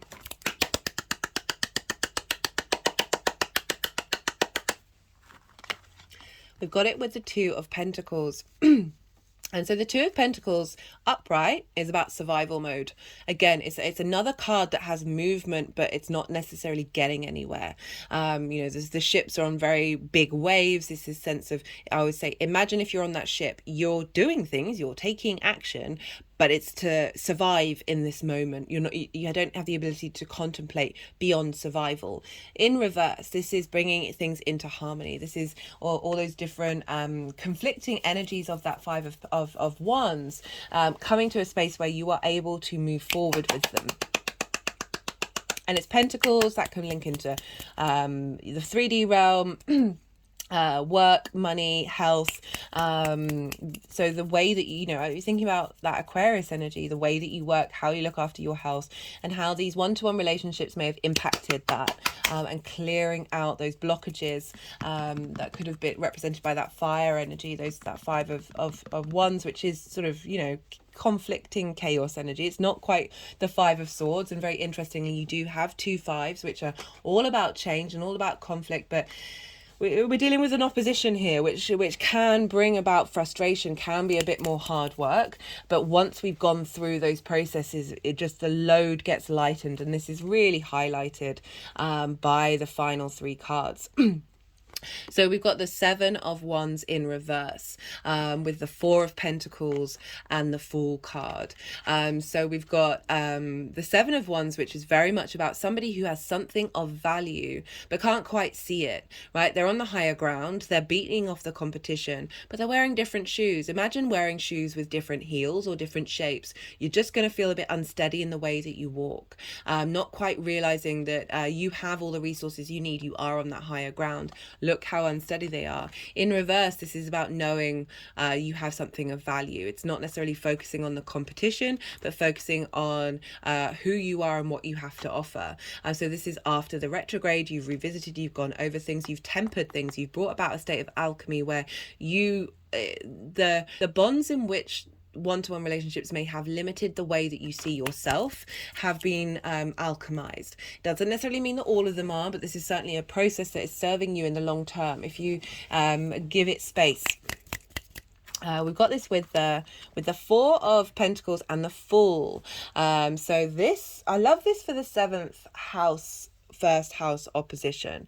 So the Four of Pentacles, for me personally, the main messages I always get with this is your own innate power. So this is strength, this is security. We've got the Pentacles, which have the star of Venus on it, and this is about finding value and appreciation, harmony of your own inner strength. They're underneath the feet chakra, over the heart chakra, and on the crown chakra. So really emphasizing your connection to the energetic light bodies of the chakras, and being able to project that power and strength out into the 3D realm. So I love the feet, the grounding, the heart chakra. We've already talked about the heart chakra, and the crown chakra of being able to see things from a higher perspective, but giving strength. So real strength of knowing your value and knowing the strength of that is putting you on a new journey. And even though I'm just talking about you, this is how it affects your one-to-one relationship. So with Pisces, there can be some codependency. There can be that sense of expecting the whole world from somebody. The needing deep emotional unconscious connections that then you kind of lose yourself in, right? This is coming along of like, we're giving structure to this. We're giving strength in yourself, and therefore it's reflecting on what you're getting from your one-to-one relation. We've got the Fool. I love how we've got the High Priestess. You know, you've got well, actually, no. You do have three major arcana. You've got three major arcana here. And we've got... We've got the High Priestess sort of acknowledging that you've been on this journey of tapping into your intuition, of knowing, of drawing things towards you. You've got the cultivation and the alchemy of the Temperance with this retrograde. And the other side of it, we've got the Fool. So starting a whole new journey in the way that you connect to your one-to-one relationships, right? So the Fool is so open and wide and looking up to the sky. It's so yellow and bright, the vitality of the sun, but there are mountains in the background, implying a higher perspective. The Fool is calling you to walk through life, the good, the bad, and the ugly, as if it is this wonderful, chaotic, amazing, fantastical, ridiculous adventure in this 3D realm, but just enjoying the process of it, rather than you know, a far cry from the sort of the very conflicting energy of the Five of Swords, sort of chaos energy of the Five of Wands. This is saying with this retrograde, you are starting on a new journey of how you embody your connection to those one-to-one relationships. Like there's a joy to it. There's a curiosity to it. There's a lightness. I'm really getting that lightness, that even though we're dealing with Saturn, which rules lead, which is the heaviest thing, is what are those core principles, and being able to apply them with a sense of lightness. Like I talked about how Saturn signs and wherever Saturn is, it can be a while until that matures, but when it matures, there is a lightness with that responsibility, that duty and that honor and that integrity. You are able to walk with it lightly. Pisces rules the feet, of really being able to walk a mile in your own shoes with empathy. And that frees us so much. Okay, I'm going to pull some clarification cards for you, Virgo. Let's see what wants to come through.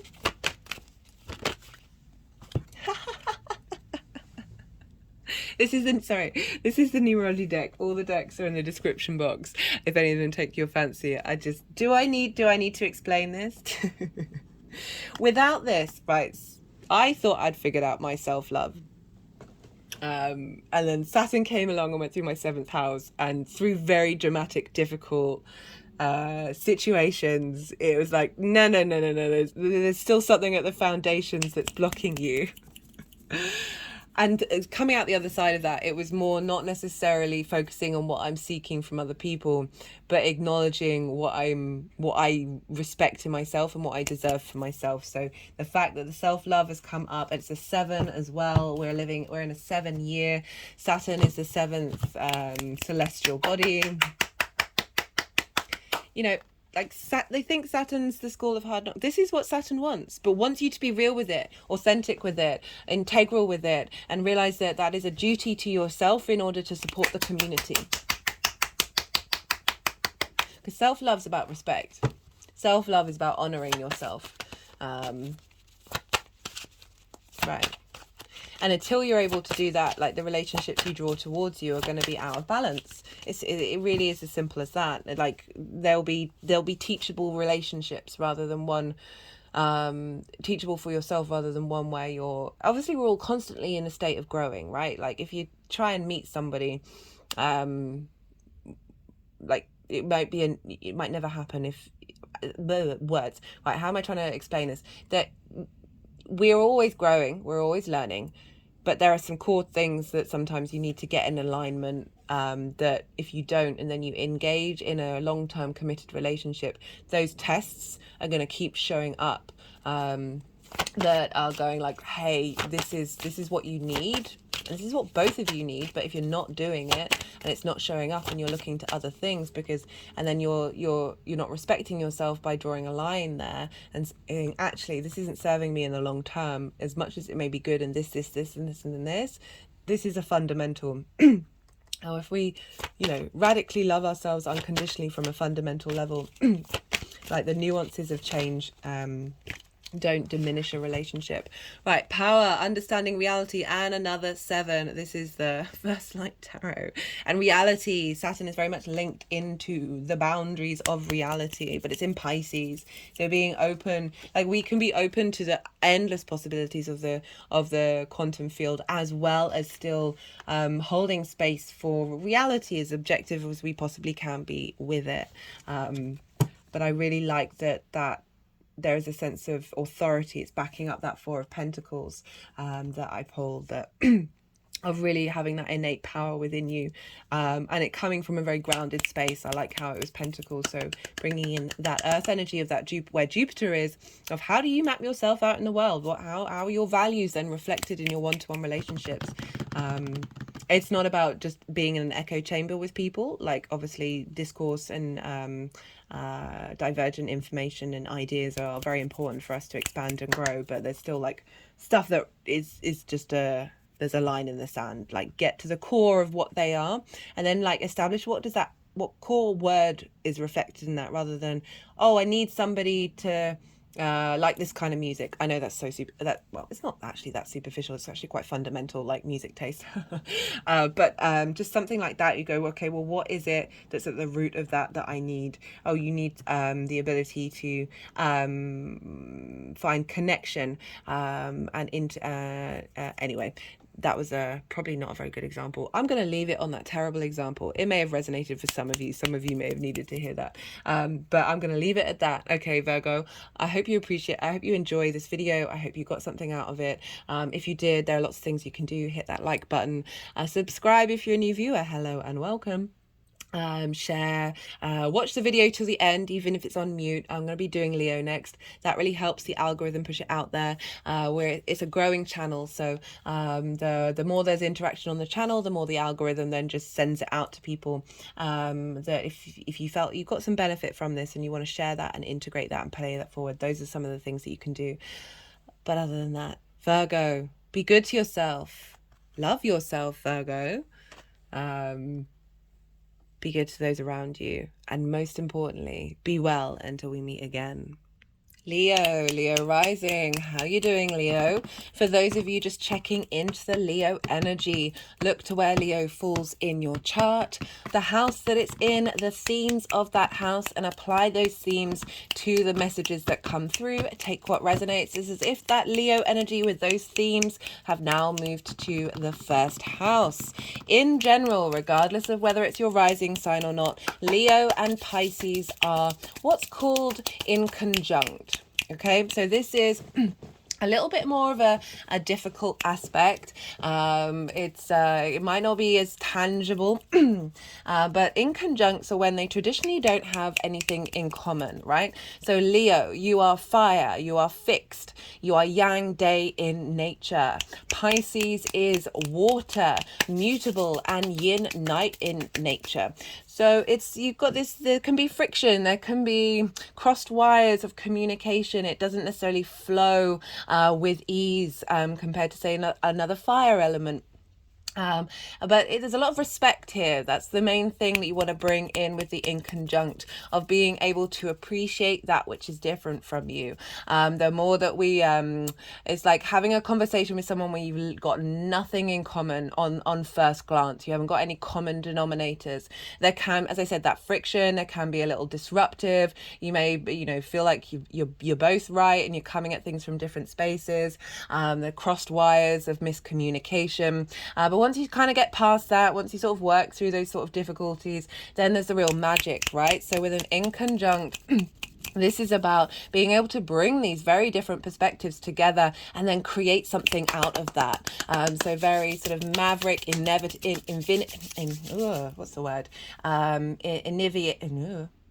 inventive ways of working these energies together.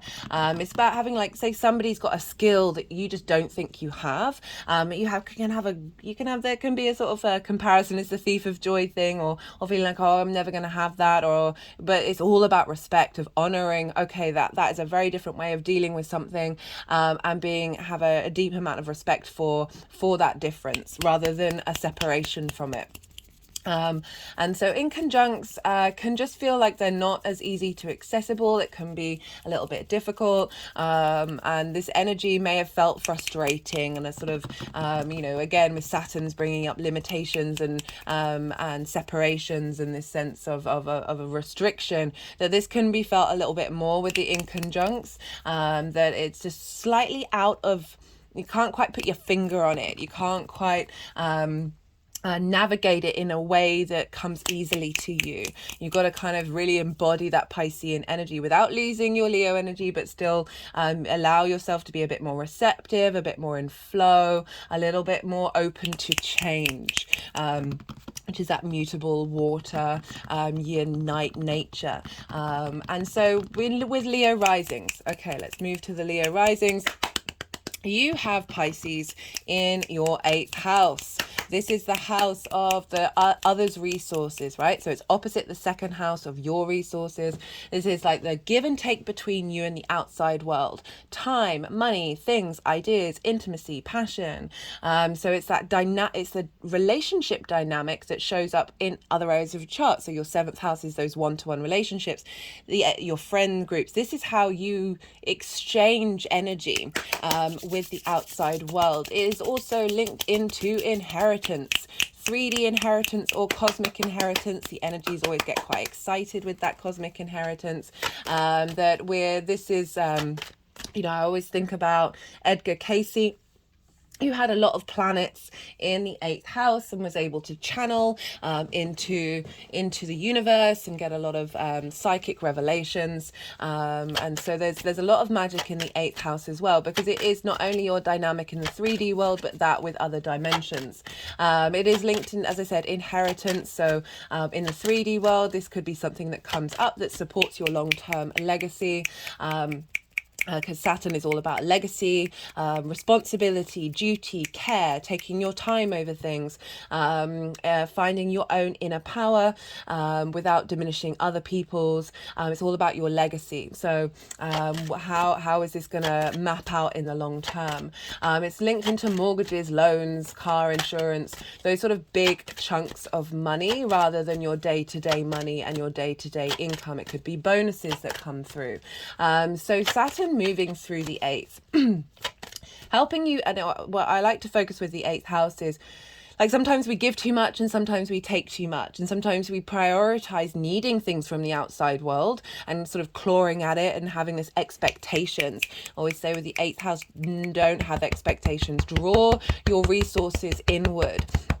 Bring things into balance. Acknowledge when you have been giving too much or you have been taking too much. We can do both of those and really sit with that and see where those core principles come from, right? This is the emotional, unconscious, collective space. So we're dealing with a lot of karma here. It's the final sign in the zodiac. We're clearing out a lot of blockages. Just had an energetic release with that, that are linked into that dynamic. And so the more that we're kind of in alignment with who we are, the more comfortable we are with perhaps not in getting exactly what we need from the outside world and being able to give it to ourselves. Those of us, it may be there may be a reversal of a situation where you may have felt like you haven't been supported, and through this journey with Saturn moving through there, that shift in terms of your legacy of the support that you do need is going to come in. This may not come in until the Saturn leaves that sign, but it could crop up at clues and understanding of what it is that you need may come up later on. So Saturn's moved through here. Saturn, when it enters a sign, it can give you a boost of your authority and wherever that falls in your chart. And then, but with the retrograde, we're then revisiting what that authority means and how that works for us. In the 8th house, it could be that you find yourself feeling more in your own authority compared to what the outside world has to offer.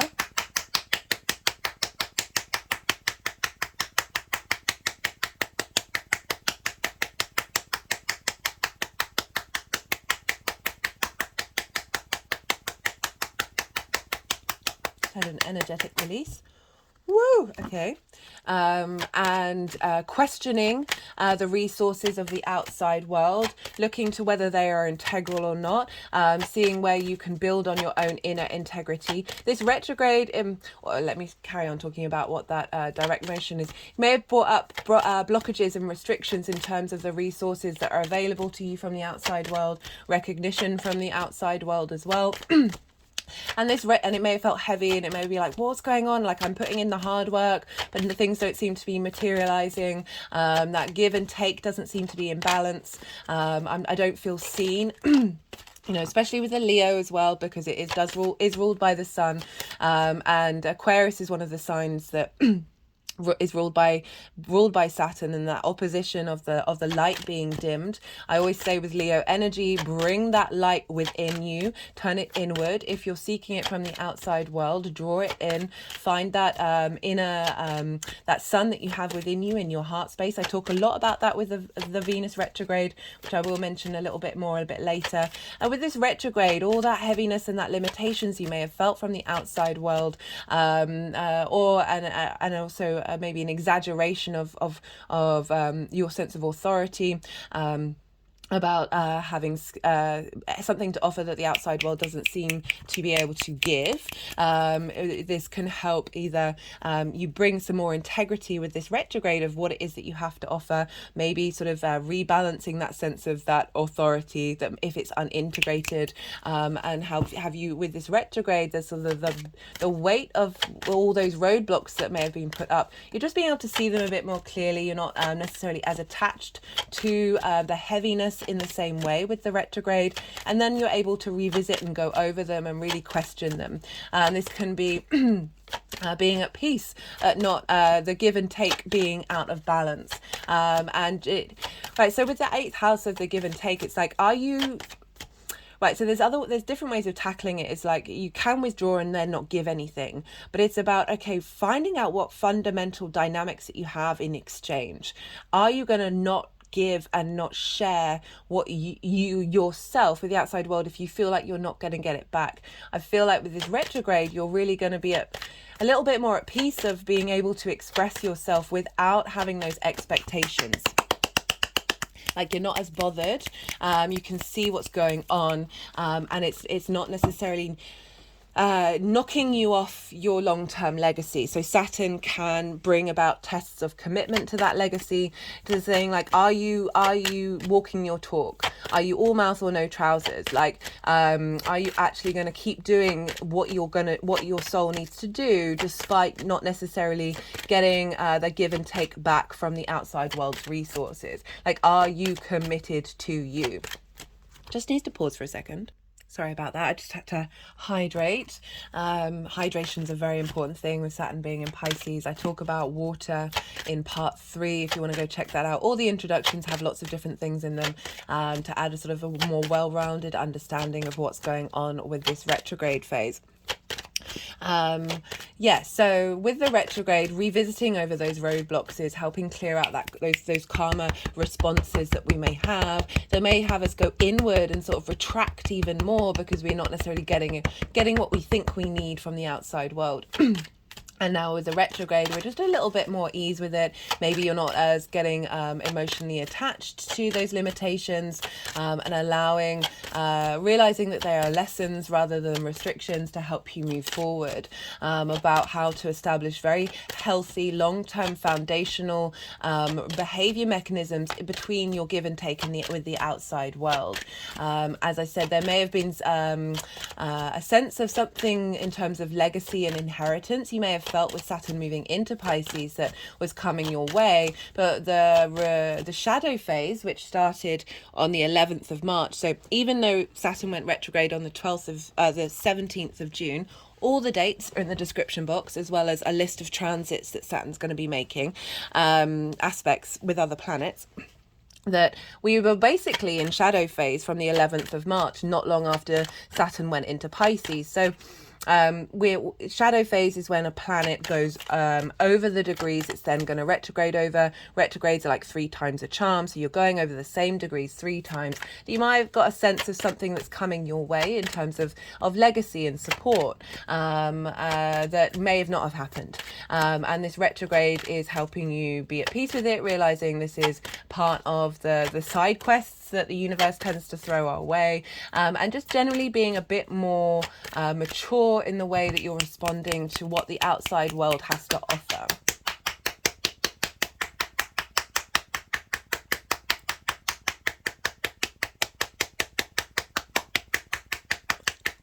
Sudden energetic release. I forgot to mention, I'm pulling cards for 3 different piles. One for the energy that we've been working on leading up to this retrograde with Saturn in Pisces, the second pile of the retrograde phase itself, and then the third pile of how this energy is manifesting moving forward. Saturn is 3 times closer to the Earth, so this is when Saturn's energy goes inward. It's an internal process. We've got a lot of strength of character coming in. Saturn is linked into boundaries and is known as the no planet. That we're able to...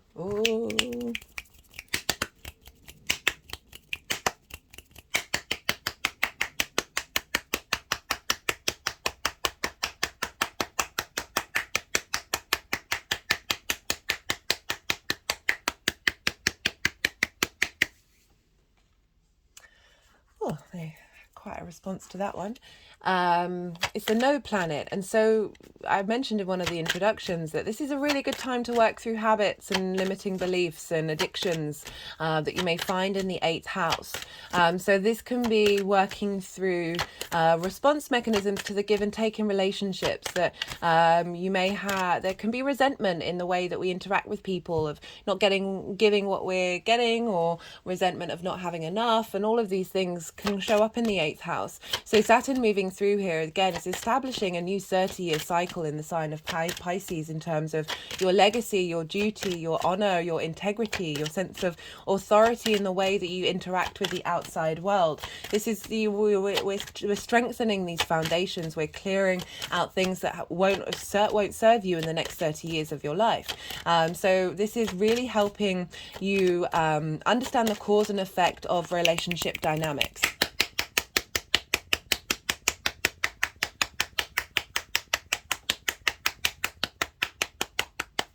Honoring your responsibility to yourself and how that is reflected in the outside world.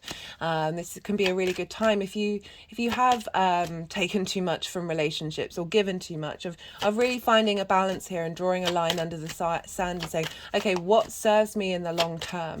It's not about completely restricting. It's not about completely expanding. It's about finding that happy medium that is bringing balance and harmony to your life, that is going to serve you in the long term. This can also, on a sort of more less inner work side of it. It could be like a mortgage that you've wanted may have fallen through and that you've got to try and find another way of dealing with that, or anything linked into big money. Maybe you had an expectation of getting a bonus from work and that hasn't come through. It's about sitting with those feelings of what it is that you need, and how that is reflected in your vibrational level that ripples out into the 8th house. So often with 8th house transits, I don't know if it's going to come out now, but the 5 of Pentacles often comes out, and that feels like where you're not feeling supported. I always reflect on how it's about bringing that support inward, and not necessarily seeking it from the outside world, but being open to receive as well. Because sometimes when we've been in situations when we haven't felt supported, we then close off that avenue, and we can get very internalized and very self-sufficient, which is a wonderful thing to do, and I recommend it for everybody. But you can do that while still being open to what the outside world has to bring towards you, but not necessarily holding on to it and getting fixated on it. Again, as a fixed sign, Leo, you can get quite stuck in patterns, and Piscean mutability is really asking you to open up to the possibilities of change, and bring in a sense of flow and fluidity. Oh, hello, Leo. This is your card. That unlike the last 5 years that we've had with Saturn moving through its own signs, we've now got Saturn in the sign ruled by Jupiter, and with Venus in her exaltation in the sign of Pisces. So the two benefics are having a huge influence on Saturn. So this journey is there's a little ease to it, there's a flow to it. It's not quite as heavy as it was before, or dramatic or isolating. Whatever, and now with this retrograde, a sort of weight has been lifted a little bit. That weight has got more into your core fundamentals of figuring out what's integral to you in the long term, rather than feeling overburdened and overweighted. Like, you're able to see things with a little more clarity. I was just talking about Jupiter. So because we're dealing with Pisces, which is ruled by Jupiter, we look to where Jupiter is. And Jupiter is over in your 10th house, Leo. This is just generally squaring Leo energy wherever you have Leo in your chart. But for Leo risings, this is in your 10th house of life purpose, career, reputation, how the outside world sees you. So we're bringing in this element of life purpose. That doesn't just have to be work. That can be, it is the thing that draws you forward. It is that momentum that you might not even be consciously aware of, but it's that driving principle that it is propelling you in that highest part of the chart. Jupiter moving through there is bringing in the sense of innate wisdom, the sense of expansion of what it is that life purpose means to you. Your career, you might be finding more wisdom and being able to share that. I've done a Jupiter transit video. So for those of you who didn't watch the introduction, there are 3 other transit videos that I recommend that are the Saturn in Pisces. I've got loads of playlists. I've got playlists for all the planets and playlists for all the signs. The previous Saturn transit video, where I break down the details of Pisces, Saturn in Pisces, Neptune and Saturn in Pisces, all of that stuff. And as well as the Jupiter transit that I've done in Taurus. So Jupiter's impacting Saturn wherever Jupiter is. It's now in the sign of Taurus. They're sextiling one another. This is earth and water working together. If you want to know what that exact aspect is showing up for you, because I'm not pulling cards for exact aspects, go check out the summer solstice video. So that exact aspect between Jupiter in your 10th house of career, Saturn in the 8th house of outside world resources, happened the day before the summer solstice. So I pulled cards for that exact transit. Go check that out. But just in general, Jupiter and Saturn are supporting one another. That's they're both long-term legacy planets. And so your career, what matters to you, what you're striving for, how you bringing a sense of elevation to that career, bringing in a sense of cohesion and expansion. Jupiter moving through the 10th is confirming your life direction, right? So you're going to get a lot of wisdom and understanding of where you're headed, whatever career you're in. time, elevating that, maybe wanting to shift in career direction, finessing, and a sense of generosity and expansion and joy around your career as well.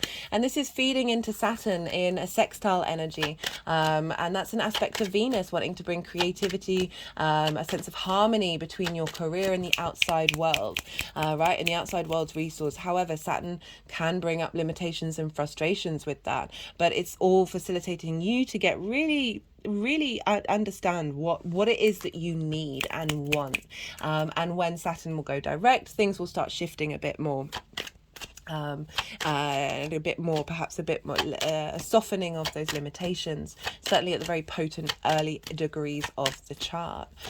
So Jupiter's having an impact of your career on the outside world's resources. So themes around your career and your life purpose are going to govern what it is that focus of the direction of this interchange.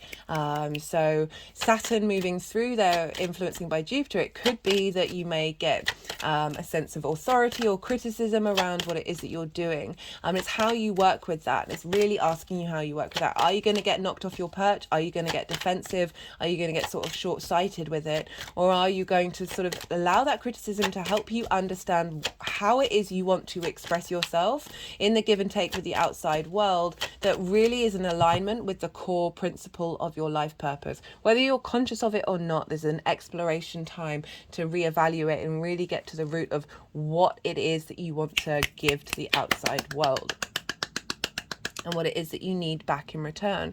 Do you need to be seen? Do you need to be validated? Or can you still keep doing what you're doing despite that? You know, as I said, Saturn comes along and tests our commitment to our legacy, especially with the retrograde of like, okay, I'm showing up and bringing restrictions, and it's making you think about, okay, am I still going to walk my talk? Is this still going to be important to me despite feeling like you might not be feeling like you're being supported? All of this is helping you get creative and find wisdom in the truth of your life purpose. Jupiter is being in Taurus is ruled by Venus. Venus is over in Leo. Hello, Leo. This is the biggest transit for me of the year. Right, so this is Venus retrogrades the least amount of all the planets. So when she does, this has a big impact. She's also a personal planet and is representative of love. For me, personally, love is the strongest energy in the universe. The power of it is ridiculous. I talk about this loads on the channel. Our electromagnetic field of our heart is 3 feet. Our mind is like 2 inches. When we're in heart cohesion with other people, their field and your field intermingle and get bigger and bigger and bigger and bigger and bigger and bigger and bigger and bigger and bigger and bigger and bigger and bigger.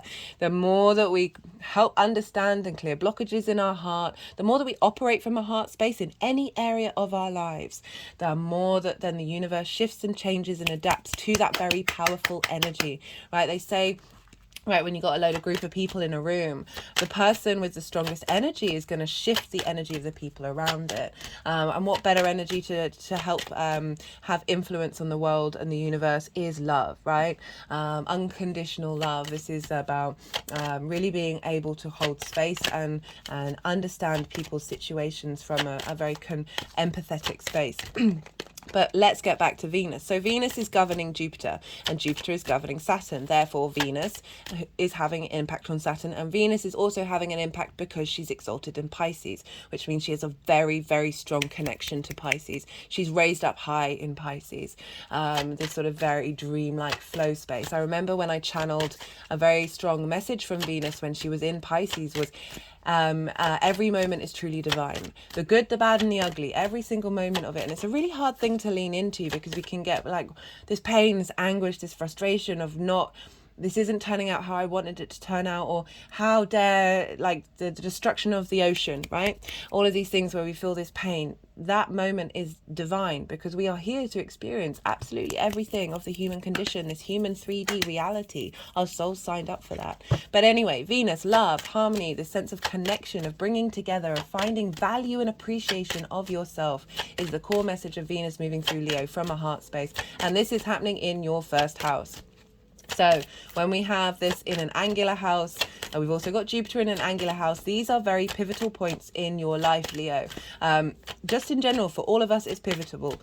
She last retrograded in Leo in 2015. So she's now starting a reevaluation of all of that, and then starting a new cycle at the end of this retrograde for the next 8 years. I've done a transit video on that. I think it's I'd really recommend it, especially if you're a Leo rising or sun or moon or whatever Leo placements that you have. This is a big thing this summer, is go check that out. So we've got the two benefics helping out Saturn. So even though there may have been difficulties, we're still finding peace with it. We're still being able to find the wisdom and find our ability to operate from a heart space. Our motivation, our pleasure principle is coming from that heart space, and it's connected to the unconscious, emotional, collective energy of Pisces. So really being able to find the deepest empathy. It's mutable energy. It's the light and the dark. And realizing that the more that we shame one side of that, the louder it gets, and finding balance between them and being able to be more in flow despite the restrictions that are coming your way or that you're working with.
No, I'm just getting a message come through about Jupiter being in Taurus. So getting into the earth, your physical, personal response to the 3D realm, your senses, spending time in nature. I've talked about being barefoot on the ground, just allowing yourself a little moments of stillness in nature is really going to help. And again, it's linked into the outside world's resources that you've got in the 8th house of finding a sense of maturity and understanding, and downloads coming in when you're spending time in nature can really help facilitate the creative energy between Jupiter and Saturn during this time. If there's difficulties, if there's frustrations of going out, embodying that energy of that frustration and then surrendering it to the earth and seeing what comes through, what wisdom comes up. Also having salt baths is a really great thing to do with Saturn in Pisces. Speaking of Saturn, right, so Saturn rules Capricorn and Aquarius. So wherever Saturn is leveling up the Capricorn and Aquarius energy of your chart. Also themes of wherever Capricorn and Aquarius fall, themes of the houses that they're in are going to come up during this transit. So Leo risings, you have Capricorn in your 6th house of work, health and routines. So, we've got Jupiter in your 10th. We've got this influence of your 6th house of how you work and the give and take between you and the outside world. You also might have felt, sorry, this is just coming through. You might have felt with Saturn being in the 8th of not necessarily wanting to go out in the world very often. There's a withdrawal of Saturn. There's a sense of isolation with Saturn of really going inward a bit more. And maybe when you do go out into the world, there is a sense of integrity and responsibility that you put out there. You just might have noticed yourself not being as social, and when you do it needs to have some meaning. Right, so and a reason why I say that is because it's also linked into that work house of how you embody your work coming up when you go out into the outside world. Health and routines. So Saturn may have caused restrictions of you being able to get what you need from the outside world in terms of taking care of your health and your routine. So there might have just been some blockages there that are helping you in the long term. Perhaps through those blockages you may have gone down routes that may not have actually served you, and Saturn's actually putting up limitations because something may be coming down further down the line that is going to facilitate the way that you take care of your health, and help you find a way of establishing routines that sit in as well. Also thinking for the 8th house of the outside world's resources, you may encounter people of authority from the outside world that help give you a bit of an energetic imprint. If there are some routines that you find difficult to establish, it might just be about being around those other people, being out in the world in a way that you get downloads that help integrate into your body, that are going to facilitate more long-term practices that serve your health and your routines. It might be also that there's a little bit more intermingling of that collective unconscious resources that may be coming up with energetic blockages that have got in the way of those health and routines. So as I said, salt baths. There are various crystals that you can get, although I'm always very wary of talking about, oh, you need to buy this crystal or that crystal, because not everybody's got the resources to do that. And you can do it through intention as well, of just sort of in the morning saying what's mine is mine, what's yours is yours, and sort of learn to sort of energetically protect yourself from the energetic influence that may come from the outside world that may be impacting you on how you work and how you take care of your health. You may be feeling that you have more authority in the way that you look after your health than the outside world. All of these sort of things could intermingle. The 7th house is the house of one-to-one relationships. This is opposite your Leo energy. This is Aquarius. And so another sign ruled by Saturn. So business partners, one-on-one clients, intimate friends that are really near and dear to your heart, as well as romantic relationships that have more commitment and longevity. 7th house is very much contracts, where there's an agreed sort of idea of what that dynamic is that you can only really establish over a period of time, or there might be an actual contract involved. So the 7th house of, the 7th house is the kind of things that so with Aquarius is like discourse, ideas, engagement of needing that stimulation from those one-to-one relationships, or how you engage in it. And then the 8th house is the give, like how that relationship shows up in the give and take. Okay, so being able to be very compassionate with your one-to-one relationships. There may be a sense of boundlessness, of a boundarylessness with that dynamic, and Saturn's coming along and helping establish boundaries that are integral to the root of who you are in those one-to-one relationships. It could be that those one-to-one relationships are also, there's a sense of invisibility as well, of what it is that you're getting from them, and whether they're showing up or not. But generally that 7th house showing up of like, okay, you've just had Saturn move through there of working out what's important to you in a relationship, and now it's about how that dynamic shows up. So the retrograde can be a revisitation of the themes you learned in the 7th house that you're now integrating in how you give and take in the world, right? So integrating the ideals into the principles, into your actions, and finding a sense of inner authority in how you give and take. That's a lot in those one-to-one relationships. Also look to where Saturn falls in your natal chart. So it's the same Saturn that's transiting. So wherever it is in the house that it's in, the themes of those houses, that house may show up in your life in relation to this retrograde. So that'll just add on a sort of a nuanced impact of how this dynamic is showing up for you.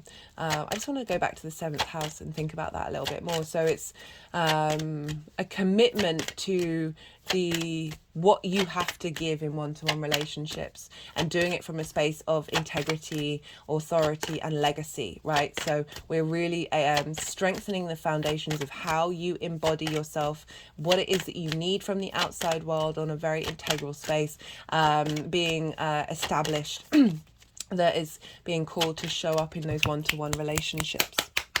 And there may be limitations with that, to start off with, because Saturn is about limitations. But as I said, there does feel collectively to be a softness in the way that we engage it, that it's not as heavy as it could be. I'm just thinking about, I talked about this in part 1, because right around the retrograde, this is when the submarine imploded in the ocean. And like a year and a half before, I think there was a report done about the health and safety things that they needed to do, and they didn't do them. So Saturn, and this is this weight of responsibility. If you're going to go play in this relationship dynamic world, you've got to make sure that your health and safety is on board, that you've tended to your vessel in order to have a healthy co-presence, cooperation between you and the other, you and the outside world, you and your relationships, you and your clients, you and your friends, of really tending to the structure in which you embody that and go out into the world.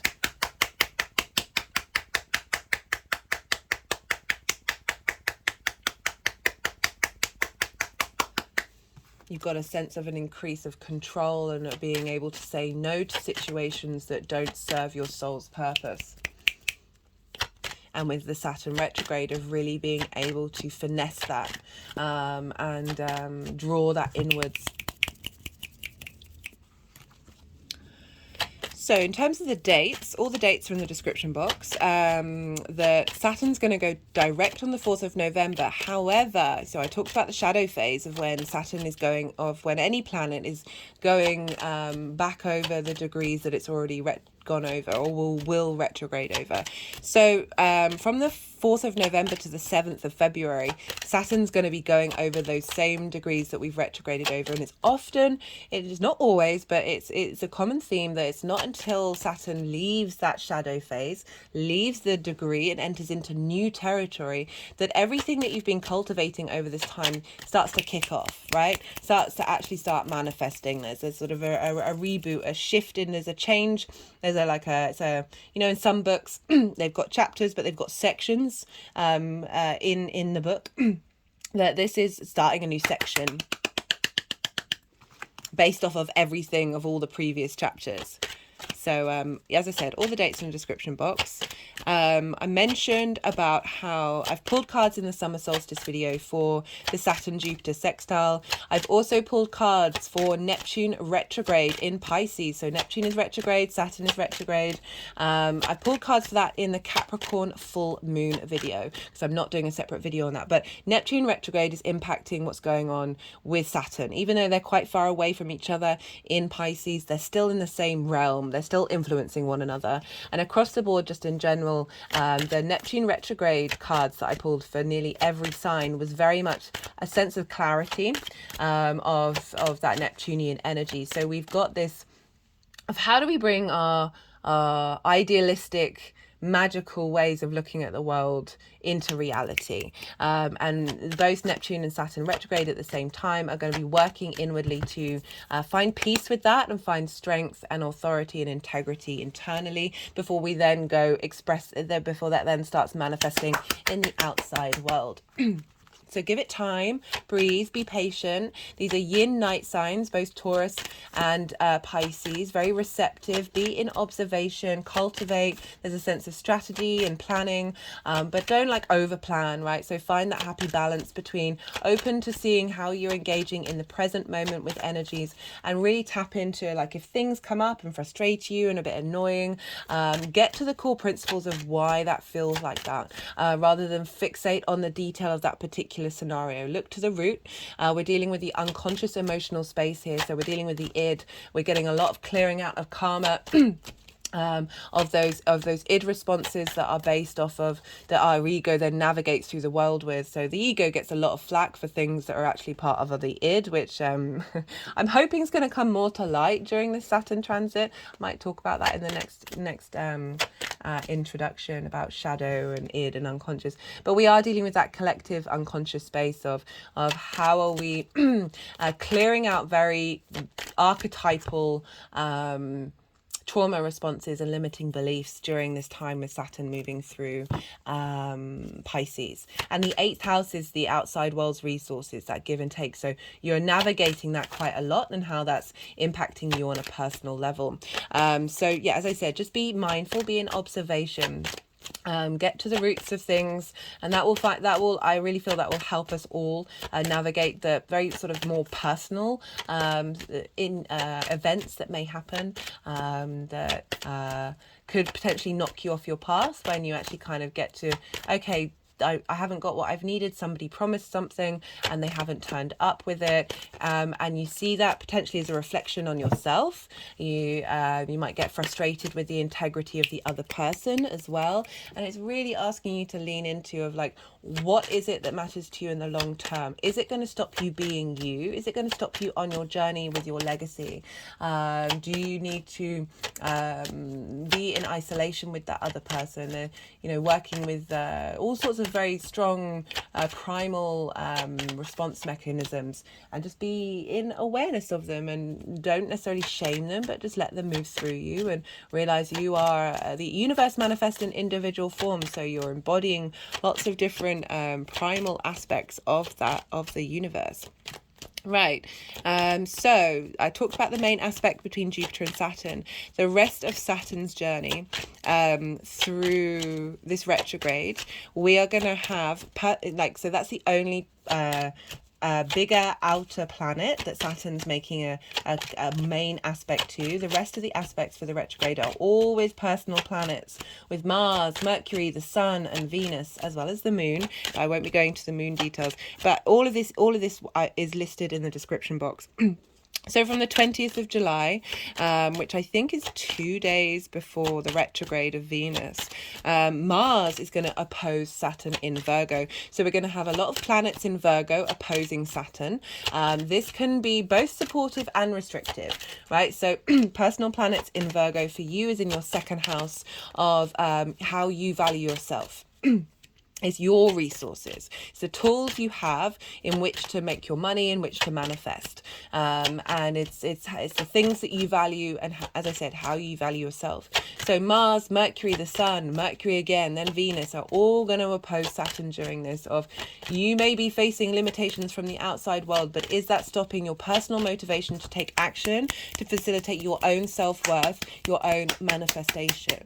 You can sort of feel like those are all being blocked. There's a sense of restriction coming in from Saturn, but don't let that get you knocked off your perch. Keep doing what you need to do, even if you're not seeing results in the immediate space. Focus on establishing your own inner value that doesn't need support, doesn't need validation from the outside world. It doesn't mean that you don't like it. Obviously, we do like those things, but it's about really cultivating a comfort of what it is that you are, the work that you're doing, and the tools that you have of really facilitating them to bloom. And Saturn oppositions can also very much be dedication of really being able to bring those two things into balance. Of how you value yourself, and then how that is reflected in the outside world. So stay true to yourself, and it's really difficult to value yourself in this world. There's a lot going on, but really try and do so, and find integrity in the way that you express the tools that you have in order to make your money. So you're going to get a lot of drive with all those planets moving through Virgo. Virgo's about the fine details. Really finessing those details in order to facilitate that integrity that is then borne witness by the outside world.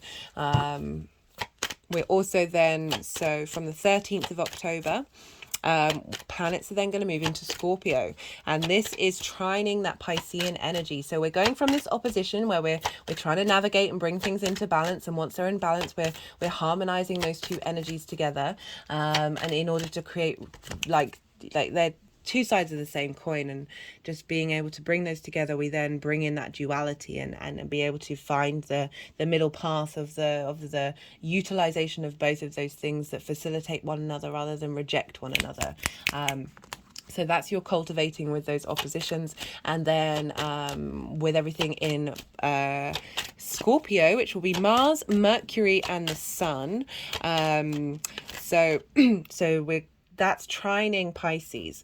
Trines are an aspect of Jupiter wanting to bring elevation, wisdom, a sense of expansion, of integration, of cohesion, a sense of faith, of abundance, of generosity. So you've got a lot of very inspiring energy coming from Scorpio into Pisces. So Mars, Mercury, and the Sun moving into Scorpio. You have that Leo risings in your fourth house. In general, this squares your Leo energy. So the squares can help those planets being there, help bring things into fruition. It can bring conflict and drama, but the more of that is the forging in the fire. Squares are a 90-degree angle. It's about friction. We need friction to create in this 3D reality we're very aware and consciously aware that we're in.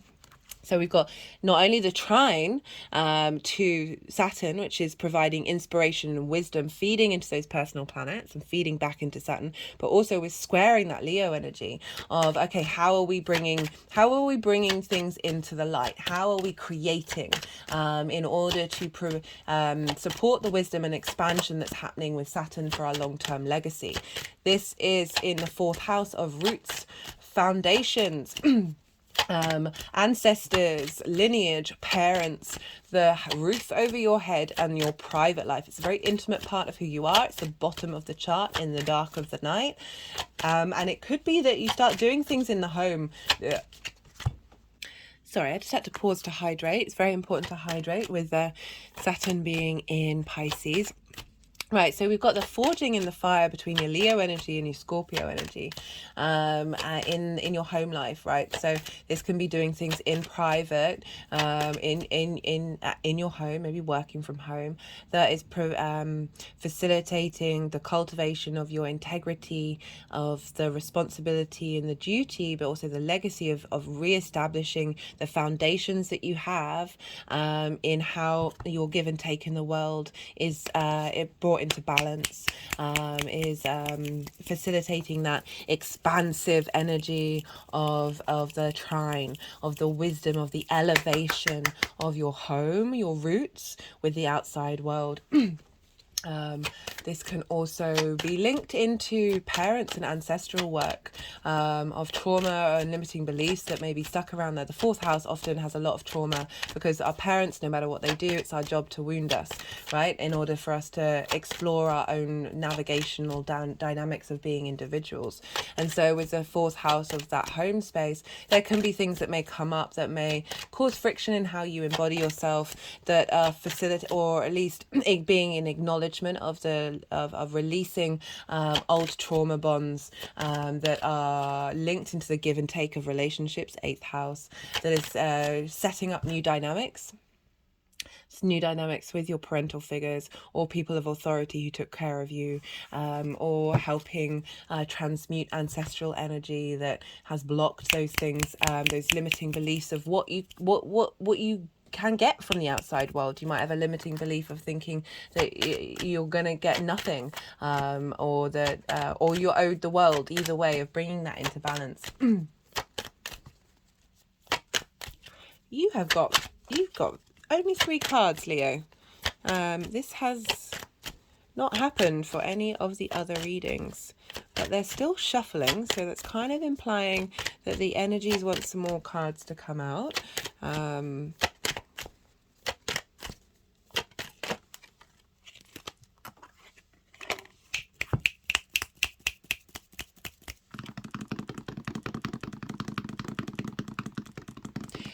For like most of this transit, no, that's not true. Venus is going to retrograde in July. Jupiter is retrograding. Sorry, Uranus is retrograding at the end of August. Jupiter's retrograding at the beginning of September.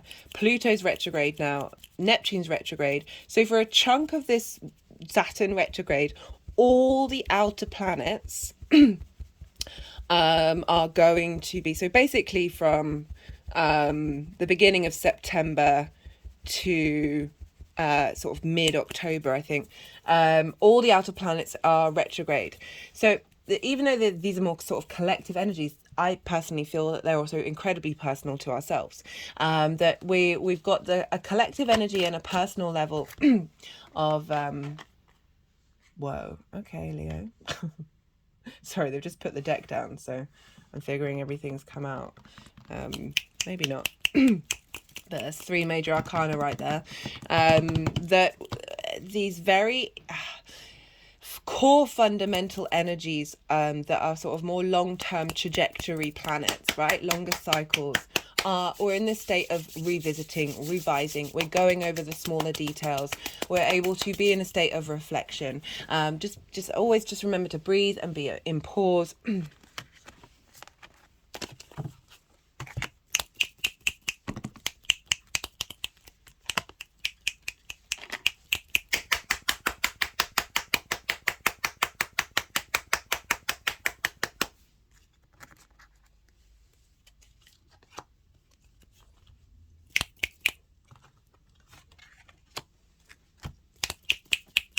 Sorry, I just went a bit quiet because the energies were doing things with the deck.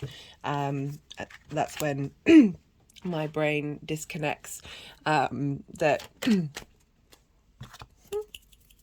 getting some mixed messages here. That yeah, so we're going to have a lot of retrograde motions, and Mercury is going to be retrograde as well in Virgo, opposite Saturn. So we've got this is a time of revisiting and going over, of being of cultivating and being in a state of observation. It's almost like a strategy energy of, it's not necessarily the time is now to take action, but it's very much we're instigating new cycles.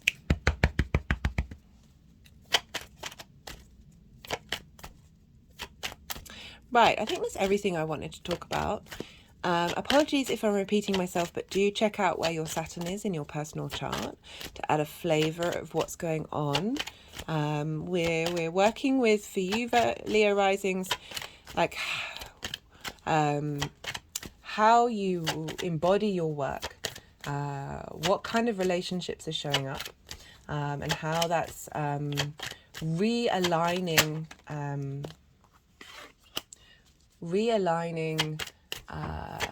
the give and take between you and the outside world, realigning you with your cosmic inheritance,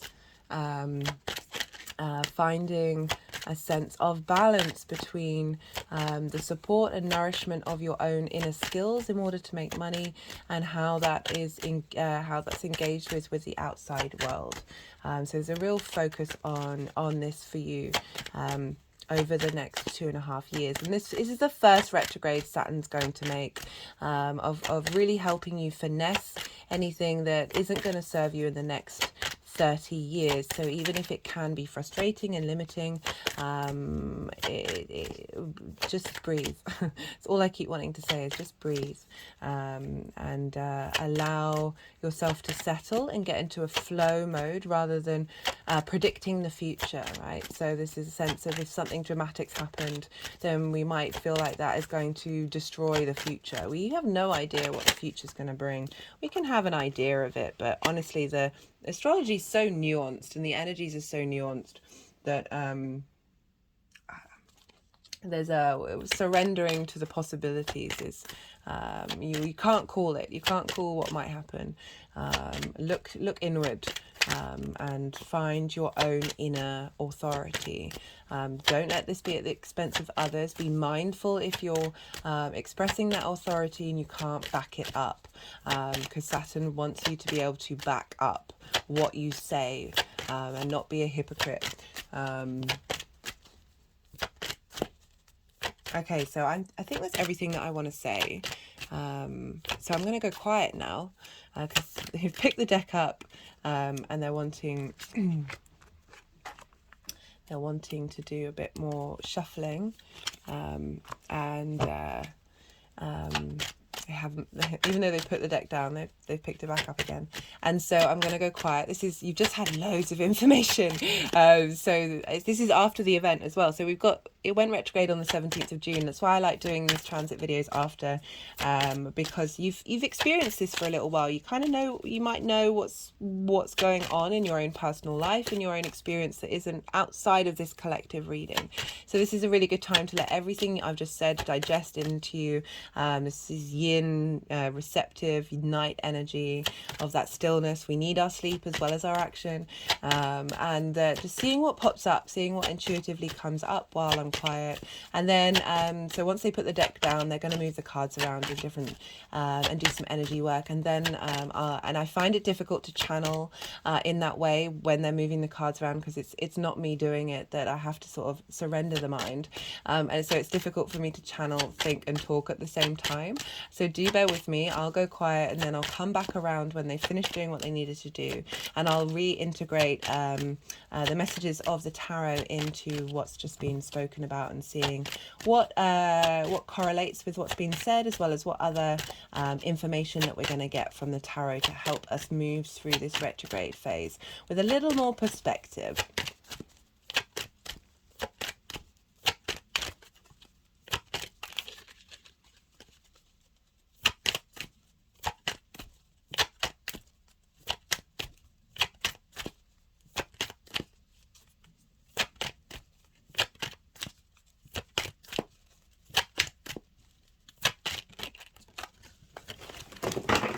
Oh goodness me, I'm gonna have to pause the video because I've just dropped all of the cards on the floor.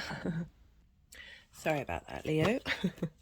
This is a new deck that I charged at the Avebury Stone Circle on the summer solstice. I like to bring in different decks for the turnings of the year, and it's wonderful. I love it, but it's coated in plastic. Which is great because it means the deck isn't going to fall apart very quickly, but it does make it very slippy. So that was a full explosion.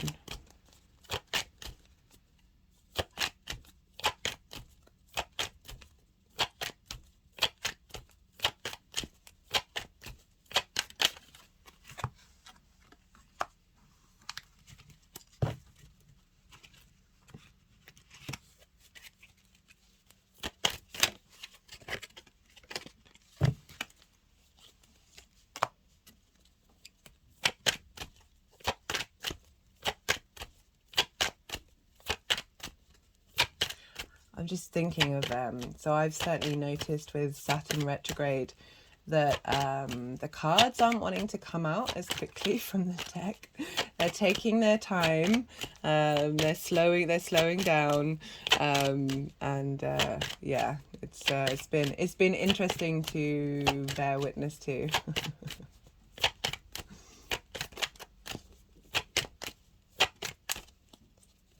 and learning to be at peace with it, finding peace with the limitations.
energies are behaving in a way that isn't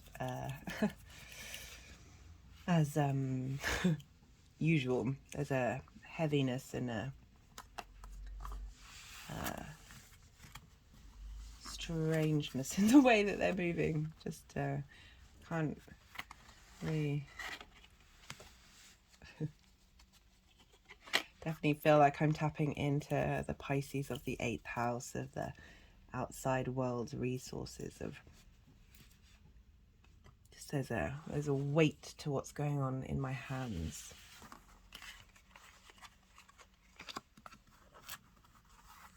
And the strangeness, the unknown of that Piscean energy, that sort of id energy coming through. Whoa, okay, cool. Oh my god.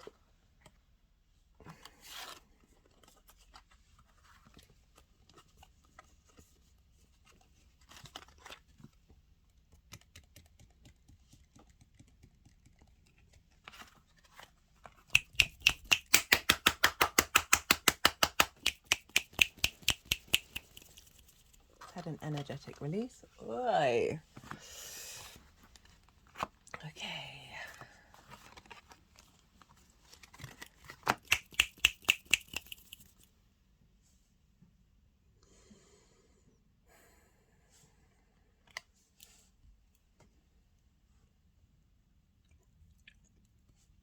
Just having an energetic release at that. I was just thinking in my mind, because then the energy went quite frenetic in kind of how it usually is, of like bringing in harmony, the id and the ego together, helping clear out some of that imbalance of the id and therefore the imbalance of the ego. With this, I've got this crystal point that can be very good. Quartz crystal, clear quartz can be very good, especially if it's if there's a faceted nature to it, can help bring clear energy and bring clarity. So they've just pointed it to the top of the fluorite quartz point, and they've gone to my third eye chakra while tapping on my heart.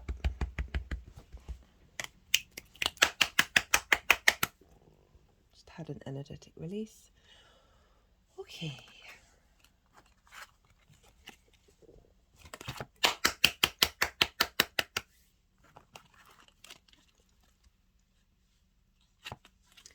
Lots of energy work for you, Leo.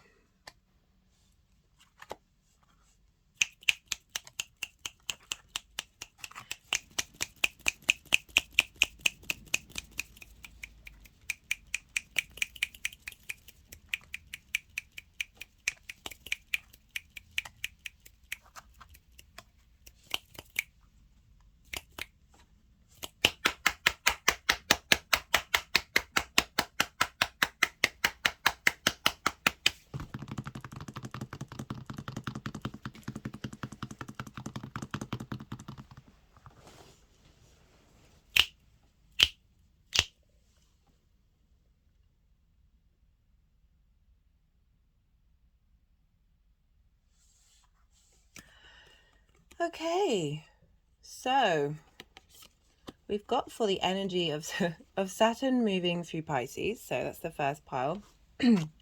And like the things that I've talked about do appear to be turning up in the cards. So we've got the Ace of Pentacles in reverse with the Nine of Swords. Ace of Pentacles represents a new renewal in the way that you engage in the 3D world. There's a freshness, there's a vitality to the aces, very potent yes cards. In reverse, it's kind of saying no. And there's a restriction here, and it's with the Nine of Swords, which is anxiety, and this is often over things that we can't control, something that's bigger than you, but we're fixated on it, we're worrying about it, we may have sleepless nights over it. So there could be this this retrograde has brought about this feeling of restriction in the 3D realm with the resources from the outside world, that you're then sort of questioning and worrying and thinking, well, what's going on? What can I do about it? And not necessarily finding the answer, right? Having nightmares, just being looped around in the dark, right? So there's no sunlight on this card. It's all in the dark. Something is being hidden from you. With this card, whenever it shows up, I always say, look to the roses. Look to the small things in your life that you can find that joy and that sense of gratitude, and that can help navigate this. But this is all for Saturn direct in Pisces leading up to the retrograde. And we've got the moon and the strength card. So we've got Pisces and Leo right here. So the combination of the two things. So the moon can be about delusion and illusion of there's things going on that you may think you understand the reality of it, but it's not the case. That there is something that is unseen, that isn't quite visible to you yet. That is potentially block it. It may feel frustrating. It may feel like you can't quite hold on to anything. It's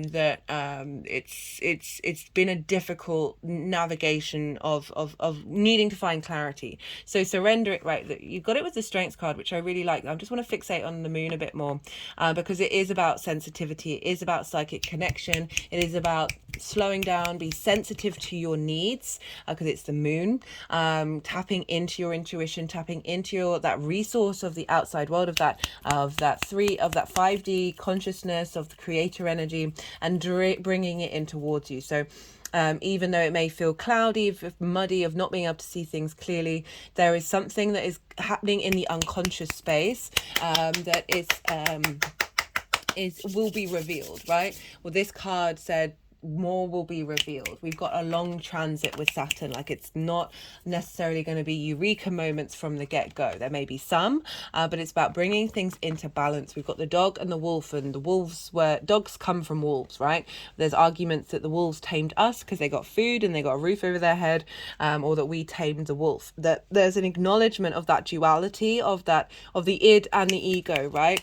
Of the pure animal instinctive nature, and this other side of us that is being societally conformed, right? So the boundaries, the restrictions, the training that dogs have of like behaving in certain ways, that's how our ego navigates the id, right? So there's a feeling of there's this energy of what's what's coming up around this is helping you bring that into harmony. And the reason why I say that is because it's coming with the strength card, which is your card. This is about harmonizing that animal instinctive response mechanisms, that primal part of who we are, our intuition, our emotional body, with our cognitive higher mind.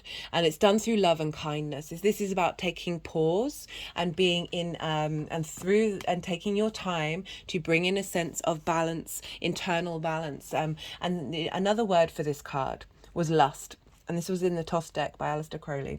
And this is representation of, through love and kindness, through being in harmony and balance, we tap into the infinite. We tap into the ability to find joy and the lust for life in this 3D world when we are in balance. So the fact that the strength card is coming up despite these things is saying that it's kind of confirming, right, Saturn in Pisces is a different kettle of fish to Saturn being.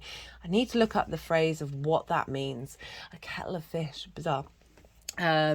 That rather than Saturn in Aquarius or Capricorn, there is a softness, there's an understanding, there's a sense of faith in what's going on, whether we are consciously aware of it or not. We're not responding to the same limitations in the same way. You may have done for a brief amount of time, but you've been able to process that emotion and come into a sense of balance. Like, your emotional space and your higher mind, your higher self, are coming into an alignment. We've got for the retrograde, we've got the Eight of Wands, Justice, and the Magician. Now, I laughed when the Magician came out right at the beginning, because this kind of represents you have all the resources you need, when I was talking about that 8th house dynamic of potentially seeking things from the outside world in order for you to then be able to take action. Like, you need certain things to be able to do what it is you need to do, but it's all about cultivating you finding the resources within. And for the Magician to turn up and be like, hey, don't worry, you've got what you need, it's a wonderful message. We've got the 8 of Wands in reverse.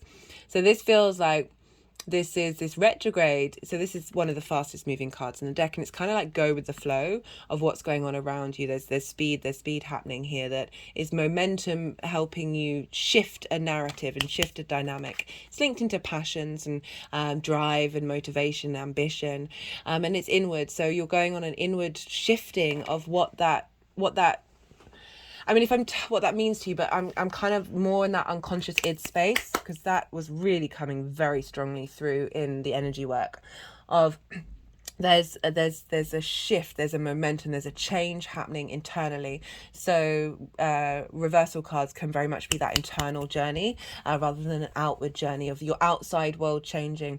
That this retrograde is helping you release and surrender and move very quickly through primal limiting beliefs of lack and worth that is reflected in the outside world, that you may have had something happen when you were younger that mimics in the outside world of what you think you are worth having and exchanging with.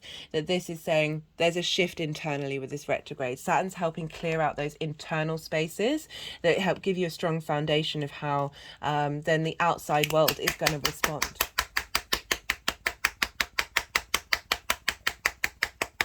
It can also represent a slowing down of not of being patient and breathing, and not necessarily rushing what the decisions that you make based on the limitations that may have happened. Right, give yourself time. More things are going to reveal themselves.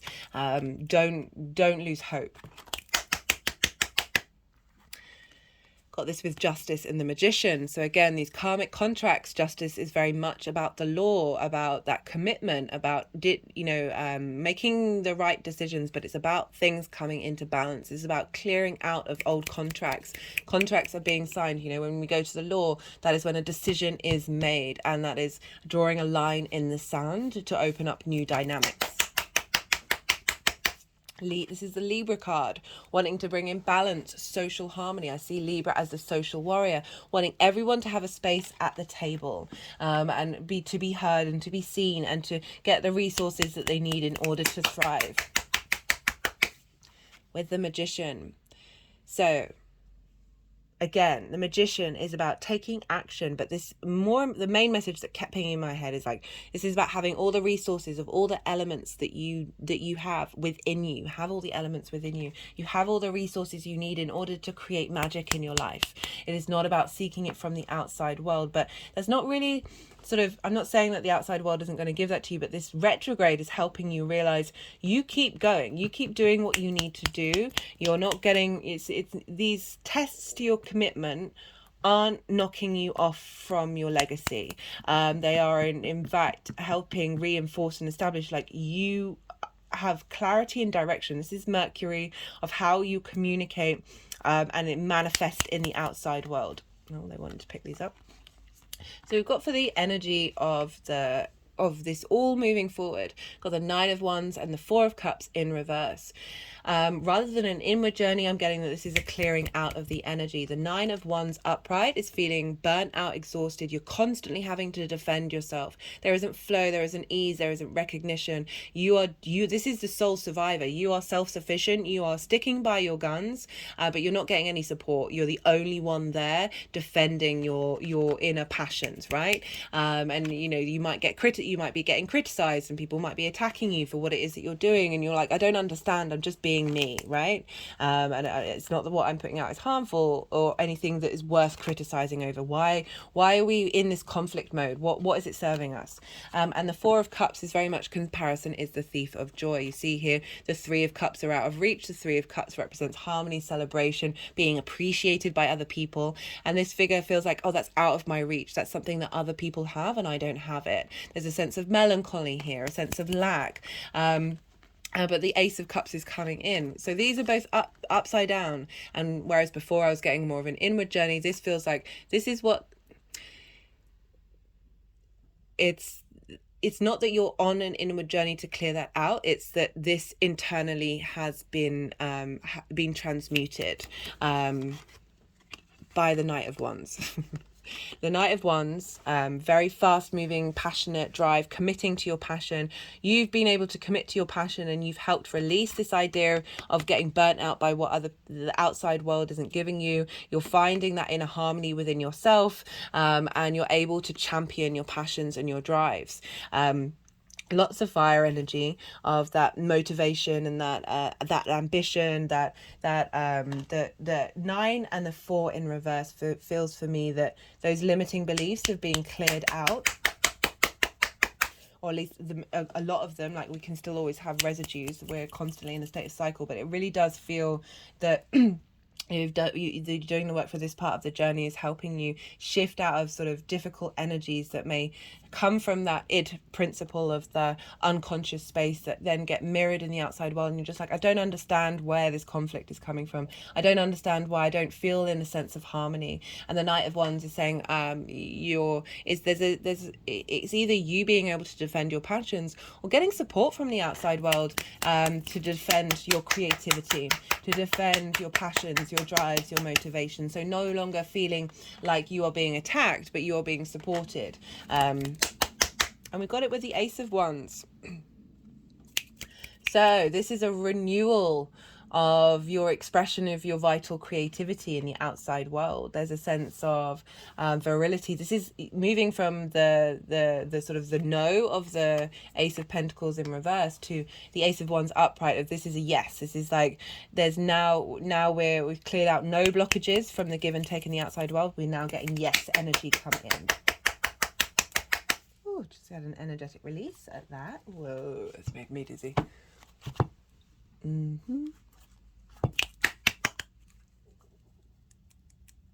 So they're kind of tapping on my throat chakra. So you being able to find your own inner truth underneath all the trauma. Okay, oh, that's made me feel very dizzy. Okay, I'm going to pull some clarification cards to see what comes through.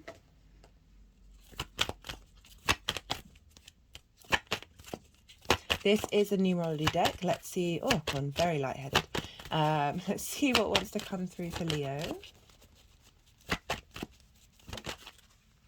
Adventure. Interesting.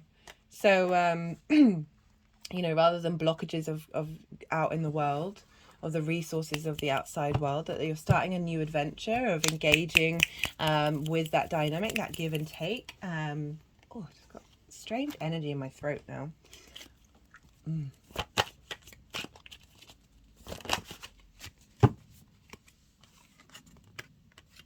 Got conspiracy, truth, the value of theory. Okay, the first thing that pops into my head is this element of if we're using the sort of average view of what conspiracy means, of there's been a conspiracy against you, right? So Saturn moving through the 8s very much can feel like the outside world isn't on your side, right? Isn't in alignment with where you want to be headed and what it is that you want to be doing. But all of this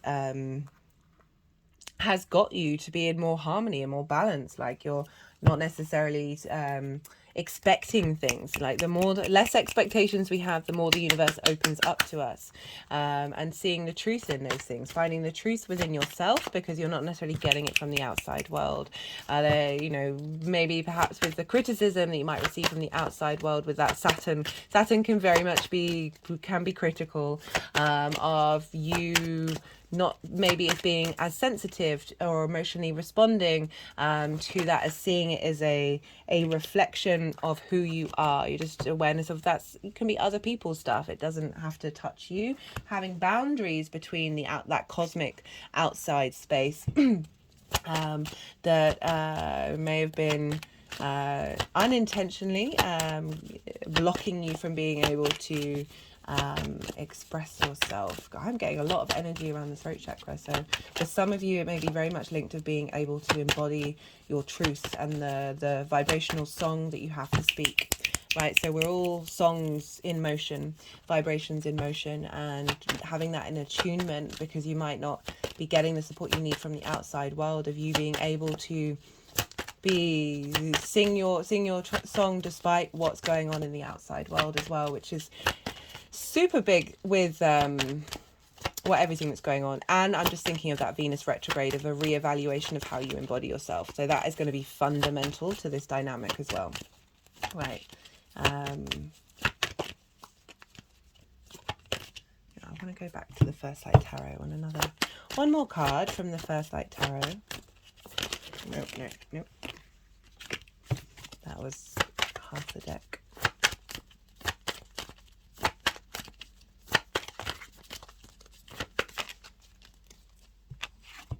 Well, the wild card just flew out. We are all wild cards. And the more that we understand that and don't seek validation from the outside world, the more that we have the capacity to change our reality, change our manifestation energy, regardless of what's coming in from the outside world, the more that, just lovely.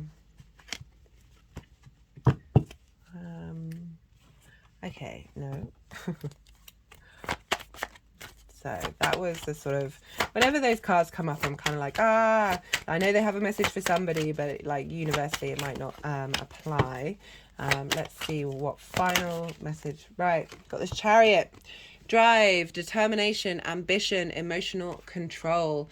So there's a real shift happening after the retrograde of you knowing again, the Chariot is all about having the resources that it needs in order to go into action, to take action, to move through this world with that emotional control, and you're not getting knocked off your chariot. Whereas before you might have been sensitive from the outside world, okay, and then now this is really helping you get in more in alignment with appreciating people have their own opinions, and it often isn't anything to do with us. We can be incredibly sensitive beings. Chariot is the Cancer card. And so Cancer for you is in the 12th house, your hidden house. We're just, Mercury is going to be leaving Cancer soon. We're going to have a new moon in Cancer that might help reintegrate your sensitivity in a way that doesn't diminish your ability to express yourself in the outside world. So that new moon is happening the day before the nodes move into Aries and Libra. So we've got a lot going on during the Saturn retrograde, which are all interplaying with how Saturn is showing up in our life. Okay, final card, and then I'm going to leave it at that.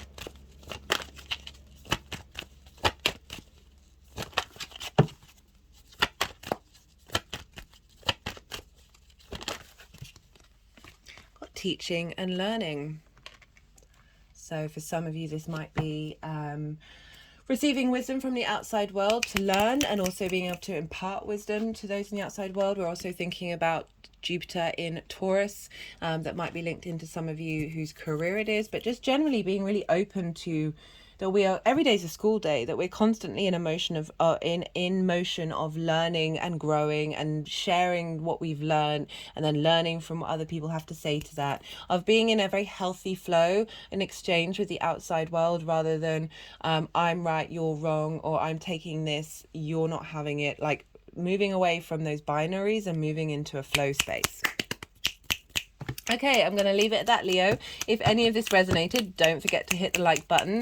All interaction on the channel is very much appreciated. This is a growing channel, so it helps the algorithm, the more we interact, and helps the algorithm push that out into the world. So if you benefited and felt like this has given you something that's going to help you get a bit more perspective and be able to work with this energy, the ways that you can pay it forward, hit that like button, subscribe if you're a new viewer, hello and welcome.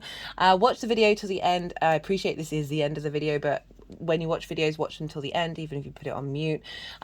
Searching for the channel and accessing the videos that way, watching more than one video in a row, leaving a comment, even if it's just an emoji. All of these things push the algorithm. If you feel so inclined, that you don't need to do it on my behalf. I'm just letting you know there are things that you can do to push that energy out into the world. Right, Leo, be good to yourself, be good to those around you, and most importantly, be well until we meet again.